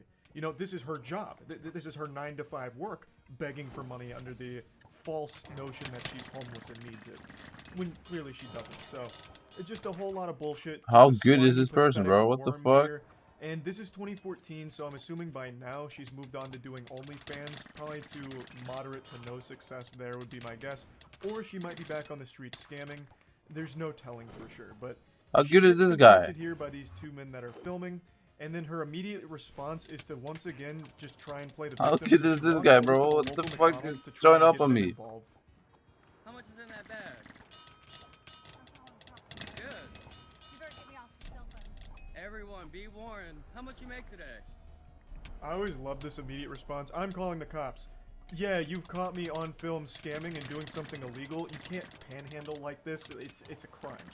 But I'm gonna call the cops on you because you're making me uncomfortable with your video exposing me. And Damn, bro, hurting my what up feelings. with The that delusion you is just thing? always How so is he doing fascinating to me. this? Like, what could she possibly think Who would is have happened this? if the cops showed up? They were gonna take her side? Well, I mean, gentlemen, you were filming her in public. You're going to jail. It's a capital offense. Ma'am, please go back out there and keep scamming. Like, she had to have, at least for a brief second, had some neurons fire to tell her that it's a bad idea. Like, I'm breaking the law? Why would I call the cops on myself? It's a big fucking self-report. You know, maybe I should just get in my car and leave. But for some reason, that line of thinking doesn't compute with her. So instead, she tries to, like, get the police involved and McDonald's involved.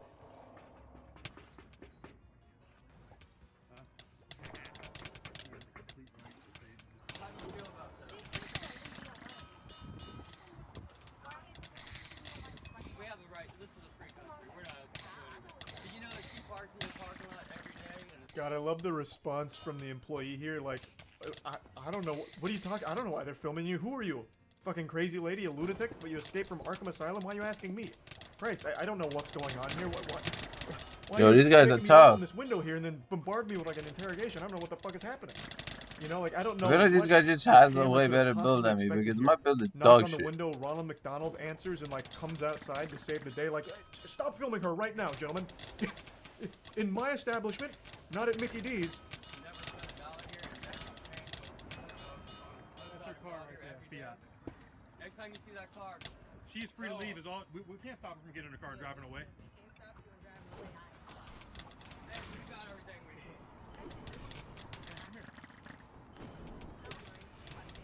We can't stop her from getting in her car and driving away either. Why they're doing this? Because it's wrong. It has nothing to do with you. That's exactly right. Ma'am, I don't know what's going on. I just work here. Like, she's just doing her job. She's not going to take your side. She doesn't know what the situation is. I don't know why you think she would all of a sudden I'm try getting and done some defend damage to you your hair, or boy. your honor or whatever. I don't know why you're asking her these questions anyway, like you're trying to report something to the principal of a middle school. How am I getting It's into just disguise like ridiculous. this? I feel so bad for the employee in this situation. That's got to be so uncomfortable. Just doing your job and then all of a sudden you get caught off guard by a completely unhinged, deranged goober. So why are y'all doing this? Because it's wrong. You're taking people's money. You have a look at your car. What year is that? It's wrong. What year is that vehicle? What is he talking about? How much? Where do you live? I'm gonna try and be a little armchair psychologist for a moment. Her continuously asking the employee, like, what is this guy saying? Must be her defense mechanism, like her cope of like, no, I'm not doing anything wrong. Do you hear this? Do you hear these crazy people? Do you hear what they're saying? Me taking money from people? Like, what is that, huh? Do you know what they're saying? She just strikes me as someone that takes no responsibility for her own actions and views herself like an angel, a saint that never does anything wrong. She's perfect and morally beautiful. I believe Nothing she she's is. done is indefensible or bad. So when she's challenged on this belief of herself, she just completely crumbles and tries to like get other people in there like, no, tell me I'm good, tell me I'm right. You're begging for money. You're begging money. Why you do it? Stop stealing people's money. Stop begging for money. You own a car. You're not homeless. Some people are really homeless. Some people are really homeless and need help. Do you think that people have to stand out here because they're homeless? Why do you stand out here? Because I have a disability. What are you disabled from? What's your nature of your disability?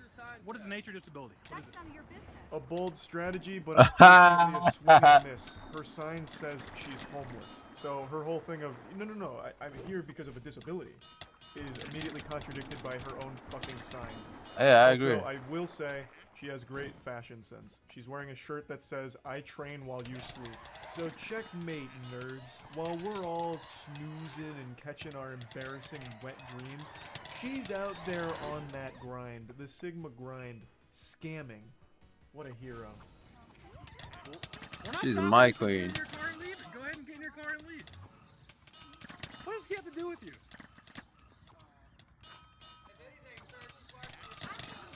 She parked in your parking lot. That's her car. She's like a random encounter in an MMO right now. She just keeps going up to anybody around the area like, "Excuse me, these people are saying that I'm not a good person. Can you believe that? Isn't that ridiculous?" I believe it. And then she even tries to say that she can't get in her car and leave, that they're blocking her. But they're not. Oh shit, the sheep. And at the end of the video she does, spoiler alert, they weren't blocking her at all. They were just following her around, insulting her, and rightfully calling her out on A sheep? What the fuck does a sheep mean? Well, it keeps shooting me. What's actually attacking me? I don't know. For what? What am I doing? I'm not harassing anybody. You're stealing people's money. Aww.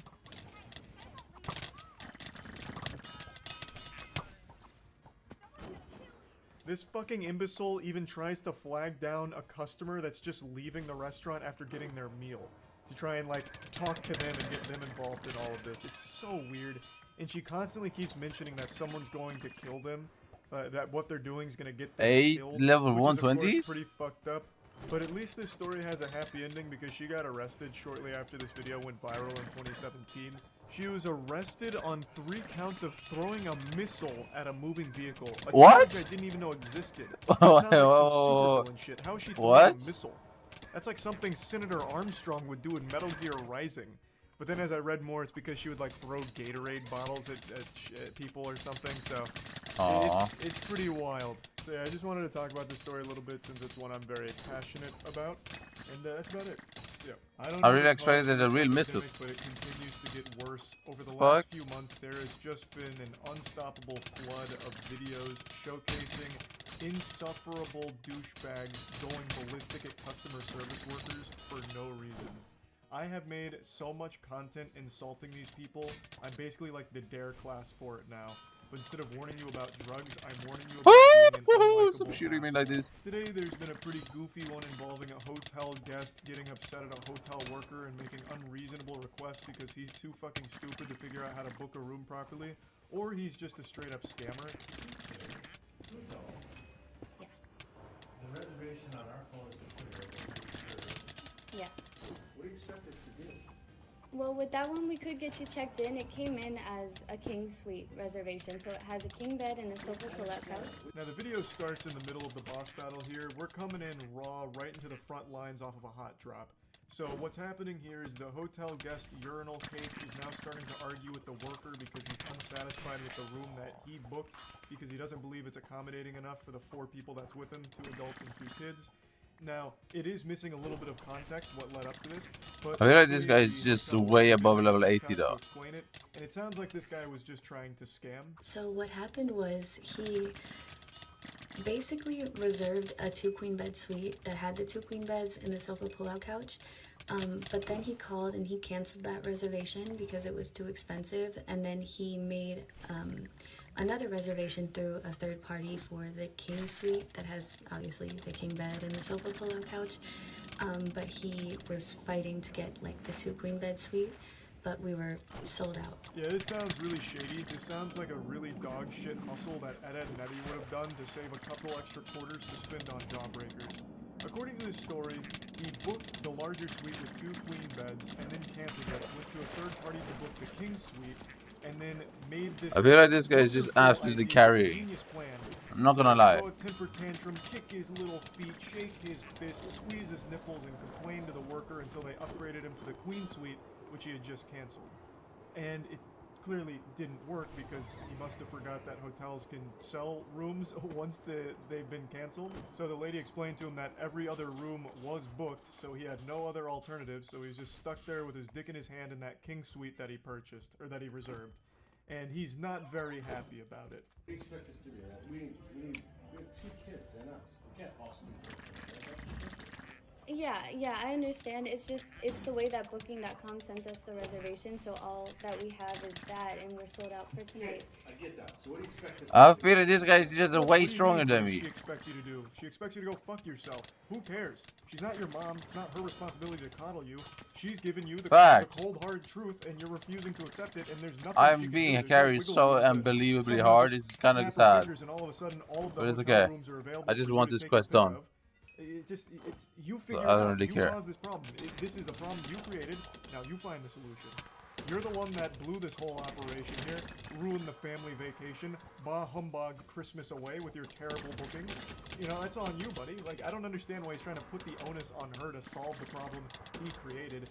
And again, this is assuming this wasn't a scam from the get-go, which to me it does sound like it. Like he's going through this sob story of 2 kids. 2 adults and 2 kids, and it's cold outside. It's 70 degrees outside. Like, what do you want us to do? Go out there and I freeze have to a death? feeling Oh I'm my getting God, hard we're carried, fucking guys. stuck if we don't get this I double clean bedroom. just No. have an inkling. I'm It getting. seems like he's just trying to drum up a sob story and try and get upgraded and pay the price of the King Suite, which was a smaller one. And if the goal was to scam, I think he should have done a better job of acting and come up with a more sympathetic story. Just go whole hog with this one. Double down. Get the family involved. So, you know, get some props. You have your wife wheel in one of the kids on a stretcher, right? With an oxygen tank set up to it, maybe even like a heartbeat monitor or something. And you just like gently pat their head like, it's okay, Cliff. We'll find somewhere else to go tonight. God damn it, Martha, I made him a promise. We'll get him to that doctor's appointment. We just need somewhere to There's stay. no, this first. guy We'll is find already it. combat You know, 80 as then well. maybe Like, when what's sympathy happening? and the tears start flowing, then maybe the hotel worker somehow clears up a room. But you just didn't commit hard enough. I do think this is a scam, by the way. I really do get that feeling. He continues to ignore the most crucial part of this statement. It's not just a king bed in that suite. It's a king bed plus a full pull-out couch. Or a full pull-out bed from the couch. So, that's already 2 beds. You can absolutely Why is this noise? have 4 people in a 2-bed. Why is this noise? Now, I do understand that it's possible he's in a loveless marriage and him and his wife haven't shared a Aww. bed in the last, like, 10 years, but I think just for one night, they could set that aside, sleep next to each other in order for him to have an extra night to solve this problem. What is going For some on reason, right he now, keeps bro? ignoring that I feel like shit this guy is about a the lot pull-out. stronger than me. That's what I'm saying. Yes, so we could either check you into the room or we could cancel the reservation. That's the only 2 options. No, I'm not. Yeah, I mean, where else are we gonna go? Are there any other Holiday Express hotels you can check us in? I don't have the power to do that, but there are Holiday Inn Expresses in Bloomington. You're not gonna help us. You're gonna say, take the room as it is, or you're on your own. Yes.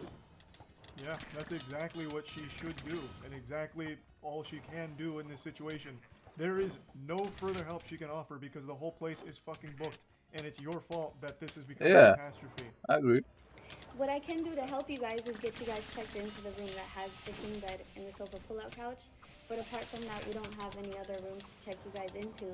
If it's regarding what you guys reserved, you would have to call Booking.com so that they could assist you with something that happened on their end. But this is just the information that we've received from Booking.com. Yeah.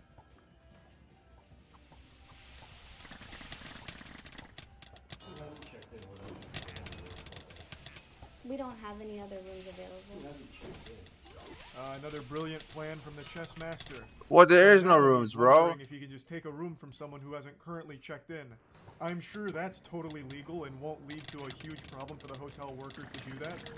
Man, this guy really does think he's the main character. I have no doubt he's gone through his entire life with people just absolutely giving him everything he's ever wanted on a silver platter.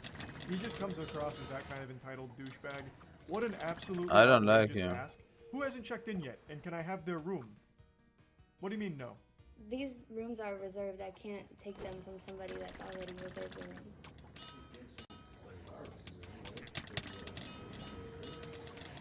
No, because we held the room that we had the information for, which is the King Suite. That's what Booking.com sent over to us, so we kept that room for you guys. You can hear this guy's brain start to melt down as it sloshes against his skull here and hurting itself as it's trying to process everything. So he believes that they've given away the room that he rightfully earned after canceling it. I believe he's referring to the room with 2 queen beds. And so he's for some reason upset about that and trying to guilt trip them like, oh, but this is what we really wanted. Even though he had canceled it. So just a big blunder here.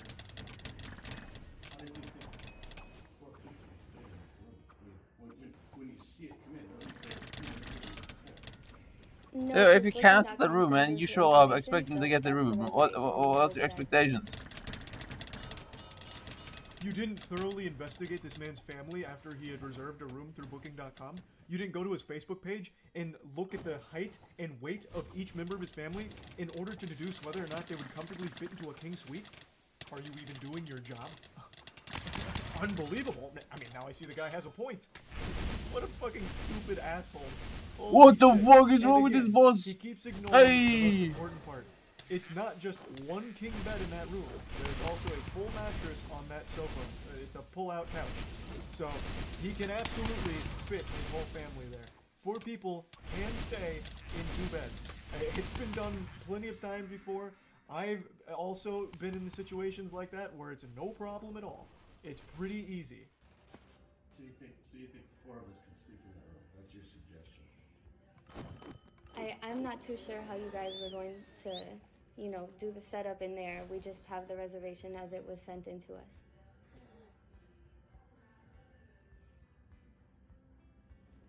And you have no other alternatives to solve it? We're completely sold out for tonight. Shockingly, no other room sprung up as available in the 30 seconds this guy spent pressing the issue, so unfortunately it's still in the exact same spot. Though if a room did become available, I would absolutely understand if she just didn't bother telling him, because fuck this guy. I'm just stepping in, but you have a king bed and a pull-out bed, right? Yeah. You have 2 beds and 4 kids. 2 kids and us. And it's none of your business either. What are you doing representing this? Well, look, I mean, I don't think that it's, it's, you know, that's not really respectful. I think we can just go ahead and cancel your reservation. Then what are we gonna do? You know, I'm not too sure, but there are a lot of hotels in the area. Why don't you just sit tight for a second? I will. I'll be here till 11. I believe this cliffhanger is him attempting to intimidate her with a call to the police department. At least that's what I'm led to believe here. But who really knows, since season 2 of this hasn't rolled around yet.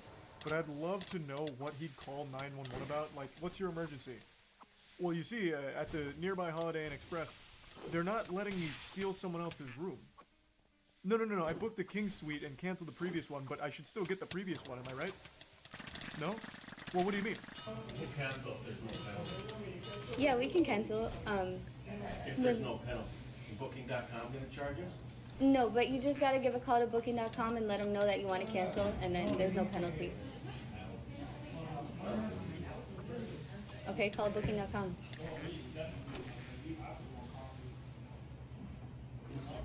Do you know what the cancellation terms are? Is there 24 hours? They could tell you. This is where the man. encounter finally concludes. For some reason, he keeps asking her Booking.com's policies as if she's somehow an employee of Booking.com now, as opposed to this hotel. So, what a real mess, you know. This guy is bad news. I'll just say what everyone's thinking. You know, I'll be brave. I don't like this guy, and I'll say it. Oh my god, who's that? I also don't know what the fuck he expected to happen with this whole thing. Even if there were available rooms, I don't know exactly how this scam works. Why would they just upgrade you to that room for free when it's your fault, it's your mistake? I just don't see it ever. I guess it must in some capacity if it's a well. What is going on right now? But anyway, just wanted to share this because people that insult and be rude and nasty to customer service workers for no reason always deserve to be made fun of. So, yeah. You see the brawl at McDonald's in Costa Rica where a single man KO'd 9 dudes. Oh my god. What are his hands made out of? Bricks? So here's the Dexerto article on it. Oh wait, this isn't the same one. This is Canada. Wait, is the other source wrong? Because how many brawls broke out over Pokemon cards at McDonald's?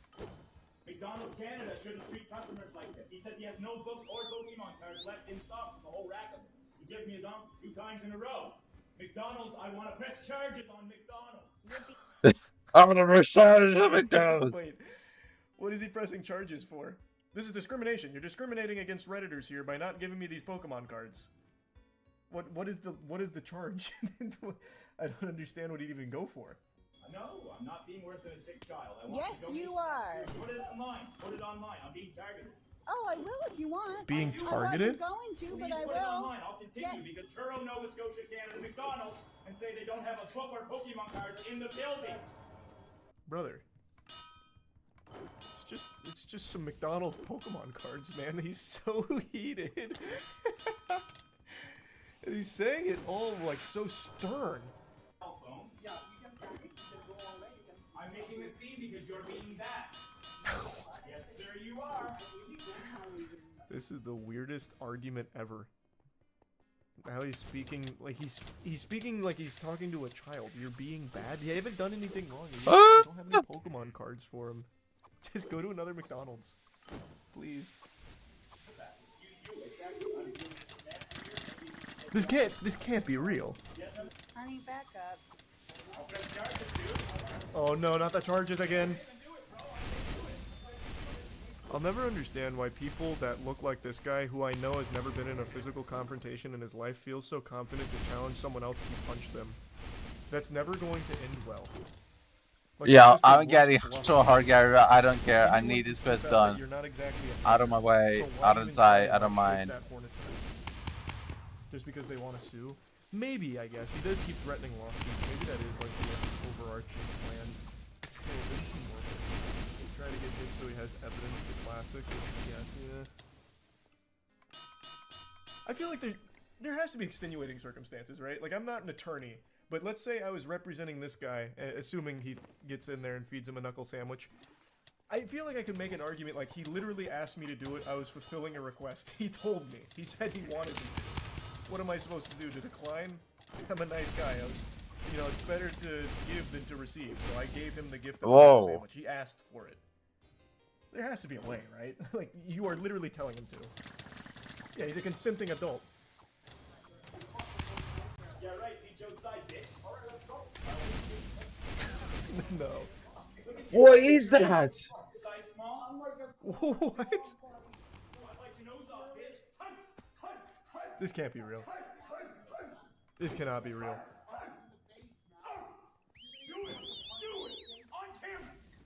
Okay, this can't. Well, no, wait. That was certainly a punch.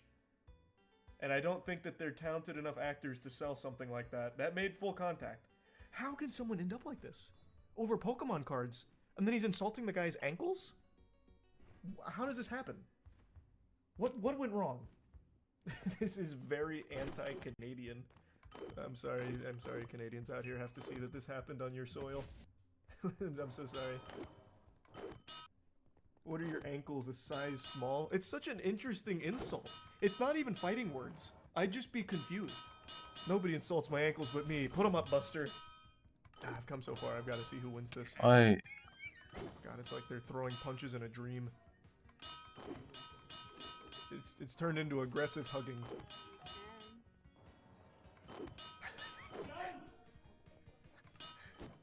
You had enough yet? Huh? Say uncle. I got the squeeze on you now.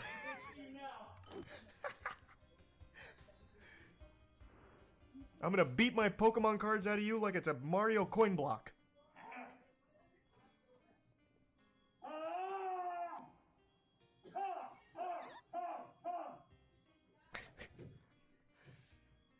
The fight. Oh no! He threw the hat. Come on, have some respect. This is so fucking weird. This is so weird. Like, even the fight is confusing to me. Not that I'd necessarily be good in a fight either, but I'd like to think if I got into a scuffle, it wouldn't look like this.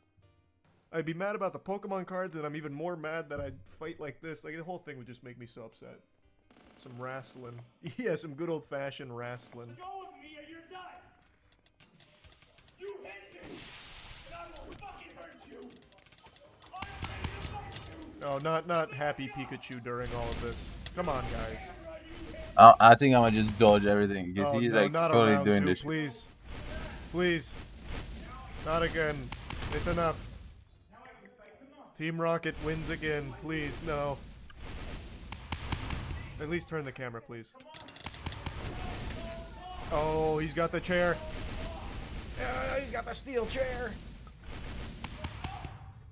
Oh god, now he's got the chair too, fuck!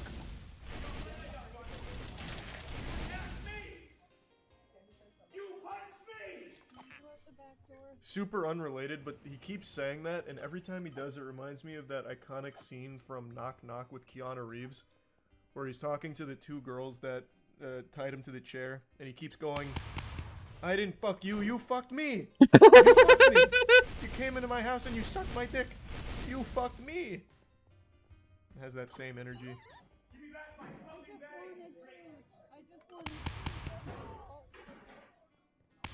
You wanted food and you got so much more. I'd be pumping my fist like, thank you. I don't know why he's upset. That was a great show.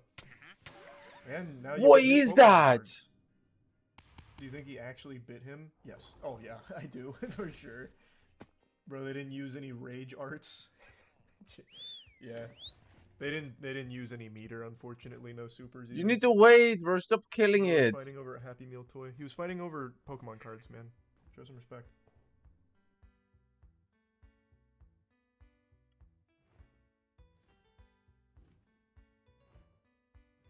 I remember when I was a kid in middle school, there was a guy that tried to sell me cigarettes once. It wasn't like an adult or anything, it wasn't a creepy uncle situation, it was just a fellow classmate. And he like pulled me aside, he's like, Charlie, you wanna see something fucking epic? You ever heard of cigarettes? And I was like, yeah, I've heard of those goofy little things before, why? So he like opened up his backpack and showed me. He made it seem like he was showing me like a real life fucking Pokemon or something, like a dinosaur egg. And I just never really forgot that. That story doesn't really have anything in common with what we're talking about today, other than I now feel like that kid's selling cigarettes, but instead of selling cigarettes, now I'm just showing you something fucking epic with a grown-ass man melting down and throwing a temper tantrum after being told he has to move one seat to his left in a movie theater. In this theater, why do you have to have mine? It's not yours. Go away! I paid my money. I have a right to it. Sit in your seat. Yes, my seat. That's not. How can you tell it's not my seat? Because your ticket has your seat number on it. Absolutely bent him over and blasted his ass with facts and logic. Put his ass into a checkmate, the scholar's mate, by dropping the mic after revealing that his ticket has his assigned seat on it, as pretty much every movie theater does these days. And so, to bring you up to speed, this gentleman was asked to just move to his seat that is on his ticket, and that's when all hell broke loose. That's when the demon came out. Whatever. Do your own policy. No, I'm gonna be an asshole because you're being an asshole. I am not. I'm a patron here. Okay, and I'm trying to find this will be the last time that I come to this imagined theater. My man just dropped a theater on him. That's some straight out of SpongeBob fire. Again, this could all be solved super easily if he just moved to the seat right next to him. But he just will not budge. This is what happens when an unstoppable object meets an immovable sack of rejection and failure. Alright, I paid my money. Does anybody here think that this is actually a thing where it's like, it doesn't matter where you sit. It's not assigned seating. It is go sit in your own seat. Thank you. So now we get a look at our protagonist here. It's Hulk Hogan. Hulkmania is running wild here, brother. I'll tell you what. And the camera angle is very cinematic here. I feel like a child hiding inside of my parents' closet. Now they've just busted in and started making out with each other, and I'm really uncomfortable. You also gotta love that the crowd work didn't exactly pan out. Wait guys, what's the deal with assigned seating? Does anyone else believe in this shit? This shit's more made up than round earth theory, am I right? Like, come on, what's going on with that shit? And some guy's like, bro, just go to your seat. Like, oh, bah humbug, whatever. It's just this phenomenon that I always find amazing, when someone is so confidently wrong and lost in their own delusion, just huffing too many of their own farts that they just really think that they're right, and put themselves out there to get validation and never find it. It's like those people that are melting down in a public store or at a retail worker, and they film themselves melting down and insulting the retail worker, thinking that they're in the right and it looks good on them. But every single time, it just gets them attacked by everyone, or they get like fired from their job for it because they themselves posted their worst moment thinking that they were in the right. Oh, thank you. Please, sir, let's find your seat and we can start. No, I'm not going to. Then I'm gonna ask you to leave. You did, like 4 or 5 times. And that's why now we have a disturbance. Because some other people can't just be like, you know what? I could sit right here. What is that, bro? Lightning flash. One seat off. I gotta say, man, the employee here has the patience of an actual Zen master. I don't know how someone can be dealing with fucking drunk Yosemite Sam over here like this with such a level head. He's just sitting there being as respectful as possible given the circumstance. So that guy needs a raise. ASAP. So if I were to move over one seat, everything would be okay.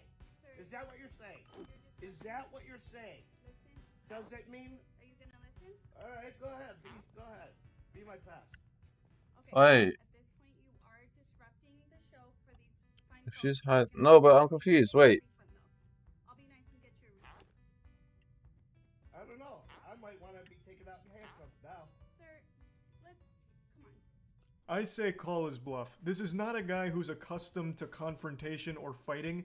When you see him stand up, you'll know what I'm talking about. This is a guy whose only argument has probably ever come from playing Dungeons & Dragons online, or maybe like a rule dispute in Magic the Gathering. There is no chance that this guy would be okay in the face of like actual confrontation. He's just taking advantage of some very respectful and nice workers and being an insufferable asshole. Now, it does sound like he's been drinking, but that's no excuse for this behavior whatsoever. It's such a small, trivial thing to just move one seat over. I imagine the reason they even checked his ticket and then found out he was in the wrong seat is because someone was trying to sit in their assigned seat, but this fucking vigilante swamp-ass monster couldn't help but try and, like, fight for his right to be a nuisance. It's so frustrating that people will cause such a massive scene over something so small. Just move one seat over. It's just not that hard. I paid my money. I don't understand why it is. If I sit over here, one seat, it's okay, and everything is right with the world. But if not, the world stops and everybody gets upset. Sir, let's go. I'll be nice and I'll get you a refund. I want more than just a refund. Okay.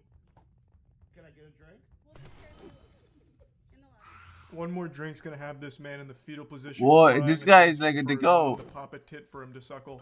It's not a good idea. He's definitely hit the sauce a little too hard today, though he does strike me as just an already angry person to begin with if he's willing to go this hard on something this insignificant. So hopefully he didn't get a drink, and hopefully he didn't get a refund. He was not entitled to a refund. He literally just donated to this theater to not even see a movie. He went in here, confrontational, and basically kicked himself out. He does not need a refund. That is being way too nice to this guy. These two workers deserve a raise for having to deal with someone like this. Just an actual public nuisance. Fine. And then I won't come back.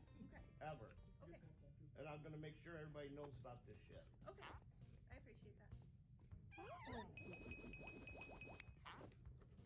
I'm capitulating because I don't want to watch the movie now. You ruined it for me. Because of your silly ass rules. I apologize about that. Take a look at that drip. God damn. Looking suave. Man out here with the red on red, dressed like an actual zit. Or maybe the saturation's a little up and maybe it's orange on orange and he's cosplaying as a traffic cone with a wig. I'm really not sure, but he's looking real good here. Man's looking like Doc Brown going through a phase after Back to the Future 3. I still think I'm being the bigger person here.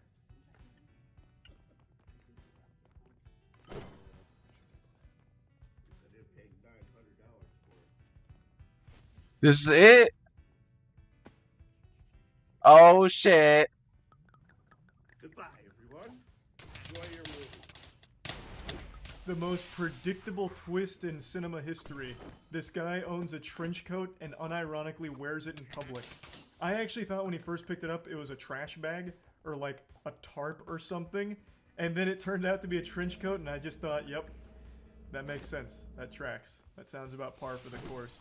He probably also had like a katana stored in the trunk of his car just in case he happened to get jumped by 6 samurais on the way out of the parking lot or something. Just really sad shit. Just a public nuisance for no fucking reason.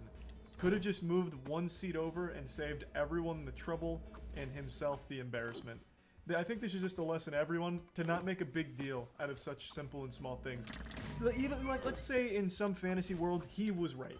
You know, he was actually in the right seat. Wait, the movie theater is was this wrong. really None that of them- difficult? they This looks couldn't easy, read okay. or Oh, whatever. yeah. Even Okay, this still, is not it's that such a easy. simple ask. They're asking me to move one seat over. I might be right, but why am I going to fight them? It's their facility. I'll just move over so that way I'm not intruding on everyone else's time. It's just not hard. I feel to like I'm just gonna be getting hard Gary, do bro. I'm something not gonna lie. simple for the sake of everyone else's enjoyment and ease of existence. Like, it just, I don't know, that shit just drives me up a fucking wall. Anyway, I just saw this today and wanted to talk about it. That's about it. So yeah, 10 years ago, I saw a YouTube video that I would never forget.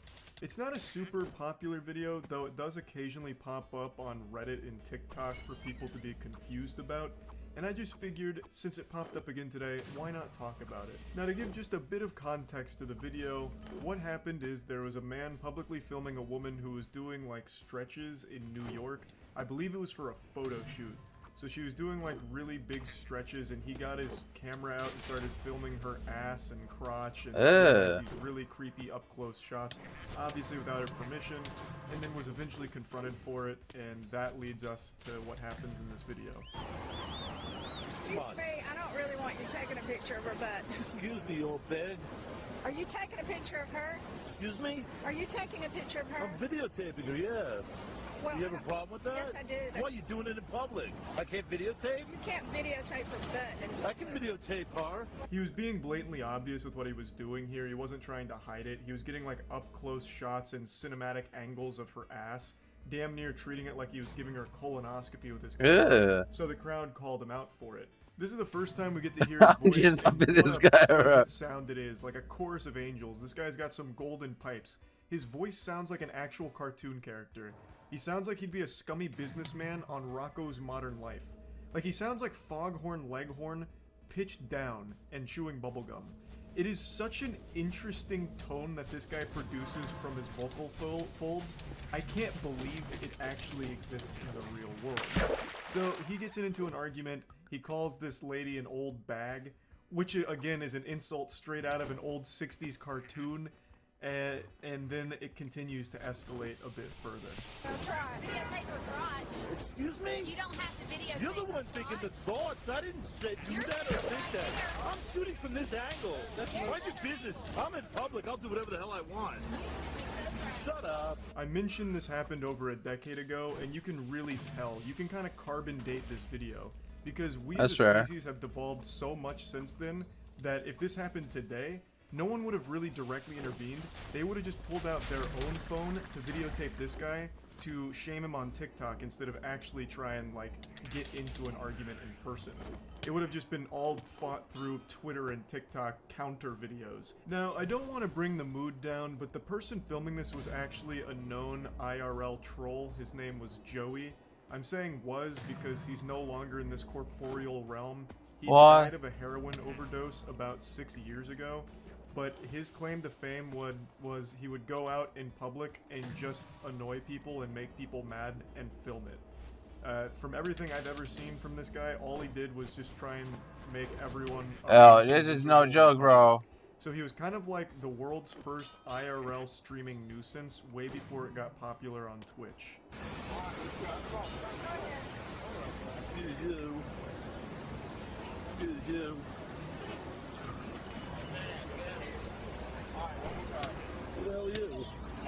Don't worry about who the fuck I am. I'm right in the middle of your shit, so what the fuck? What the fuck? This is what it's all about. What the fuck? That line is what makes this video so special. An iconic line up there with the best, like, may the force be with you. A timeless classic. The biker comes in and he says, don't worry about who the fuck I am. I'm right in the middle of your shit, so what the fuck? It's just, like, there's just so many layers to that onion I couldn't even begin to peel it. Like, you just... Like, it takes so long to just digest. It's something that just marinates with you for so long. You know, it's hard to wrap your head around it. The human mind wasn't meant to comprehend that level of genius. It's perfection, honestly. You know, he's there for the right reason, right? Like, this guy's being super creepy. I'm gonna step up and, you know, get this creepy guy away from everyone. But he's also very confused, right? His heart's in the right place, but... you know, he doesn't exactly know how to go about it. It's as the expression goes, his eyes were bigger than his stomach. He bit off more than he could chew. He knew what the mission was. He knew the assignment, but couldn't quite get a grasp on how to complete it. But I'd say he failed successfully. Fuck. All right, Goober. Let go of my camera, Goober. Let go of my camera, Goober. Get that out of my face. Don't touch my camera, Goober. Get that out of my fucking face. I don't think so. I'll leave it right there, Goober. All right, Goober. Nice outfit, too. Yeah, you wish you could work as hard as I can. Right. Unfortunately, yet another blunder from the biker here, trying to puff out his chest with another line that he doesn't quite nail the delivery of. He says, yeah, you wish you could work as hard as I can, or something to that effect. Meanwhile, he's just getting blasted by the Goober assault here, and it's super effective. It's like a Pokemon battle, and he is blasting him down with the Goober offensive attacks. So he keeps calling him a Goober. The biker's getting uncomfortable. You can really see that the embarrassment is starting to set in there. There was a comment on TikTok or in the YouTube comments, I don't remember where now, where it said every time he says Goober, the biker loses 10% health, and that shit had me giggling. I saw it twice, and it couldn't be more accurate to what's happening here. And I feel really bad because the biker's the one on the right who's trying to stop this guy from just filming ass non-consensually in public. Like he's being a real weirdo. But the biker just can't... Each player needs to go to a different meteor. Then, trigger a pressure plate to teleport to the quest start. Now let's get started on how to get to them. For the yellow meteor, start by traveling from Olux to a cave located beneath the taproot.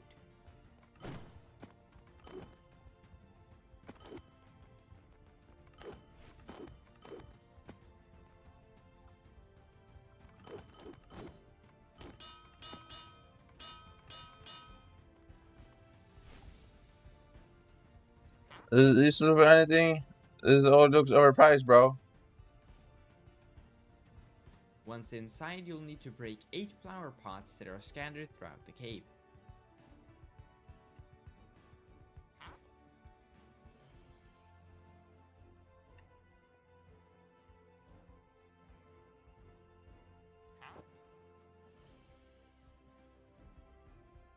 This contrast good. After breaking all of them, throw an item into the painting on the wall, and quickly exit the cave to find a hidden door in the mountain. Navigate through the cave until you reach the supercomputer.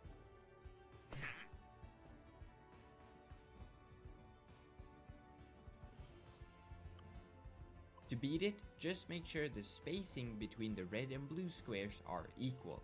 But if there's, for example, a 5 space and then a 4 space, make sure the space is the lowest option, so a 4 and then a 4.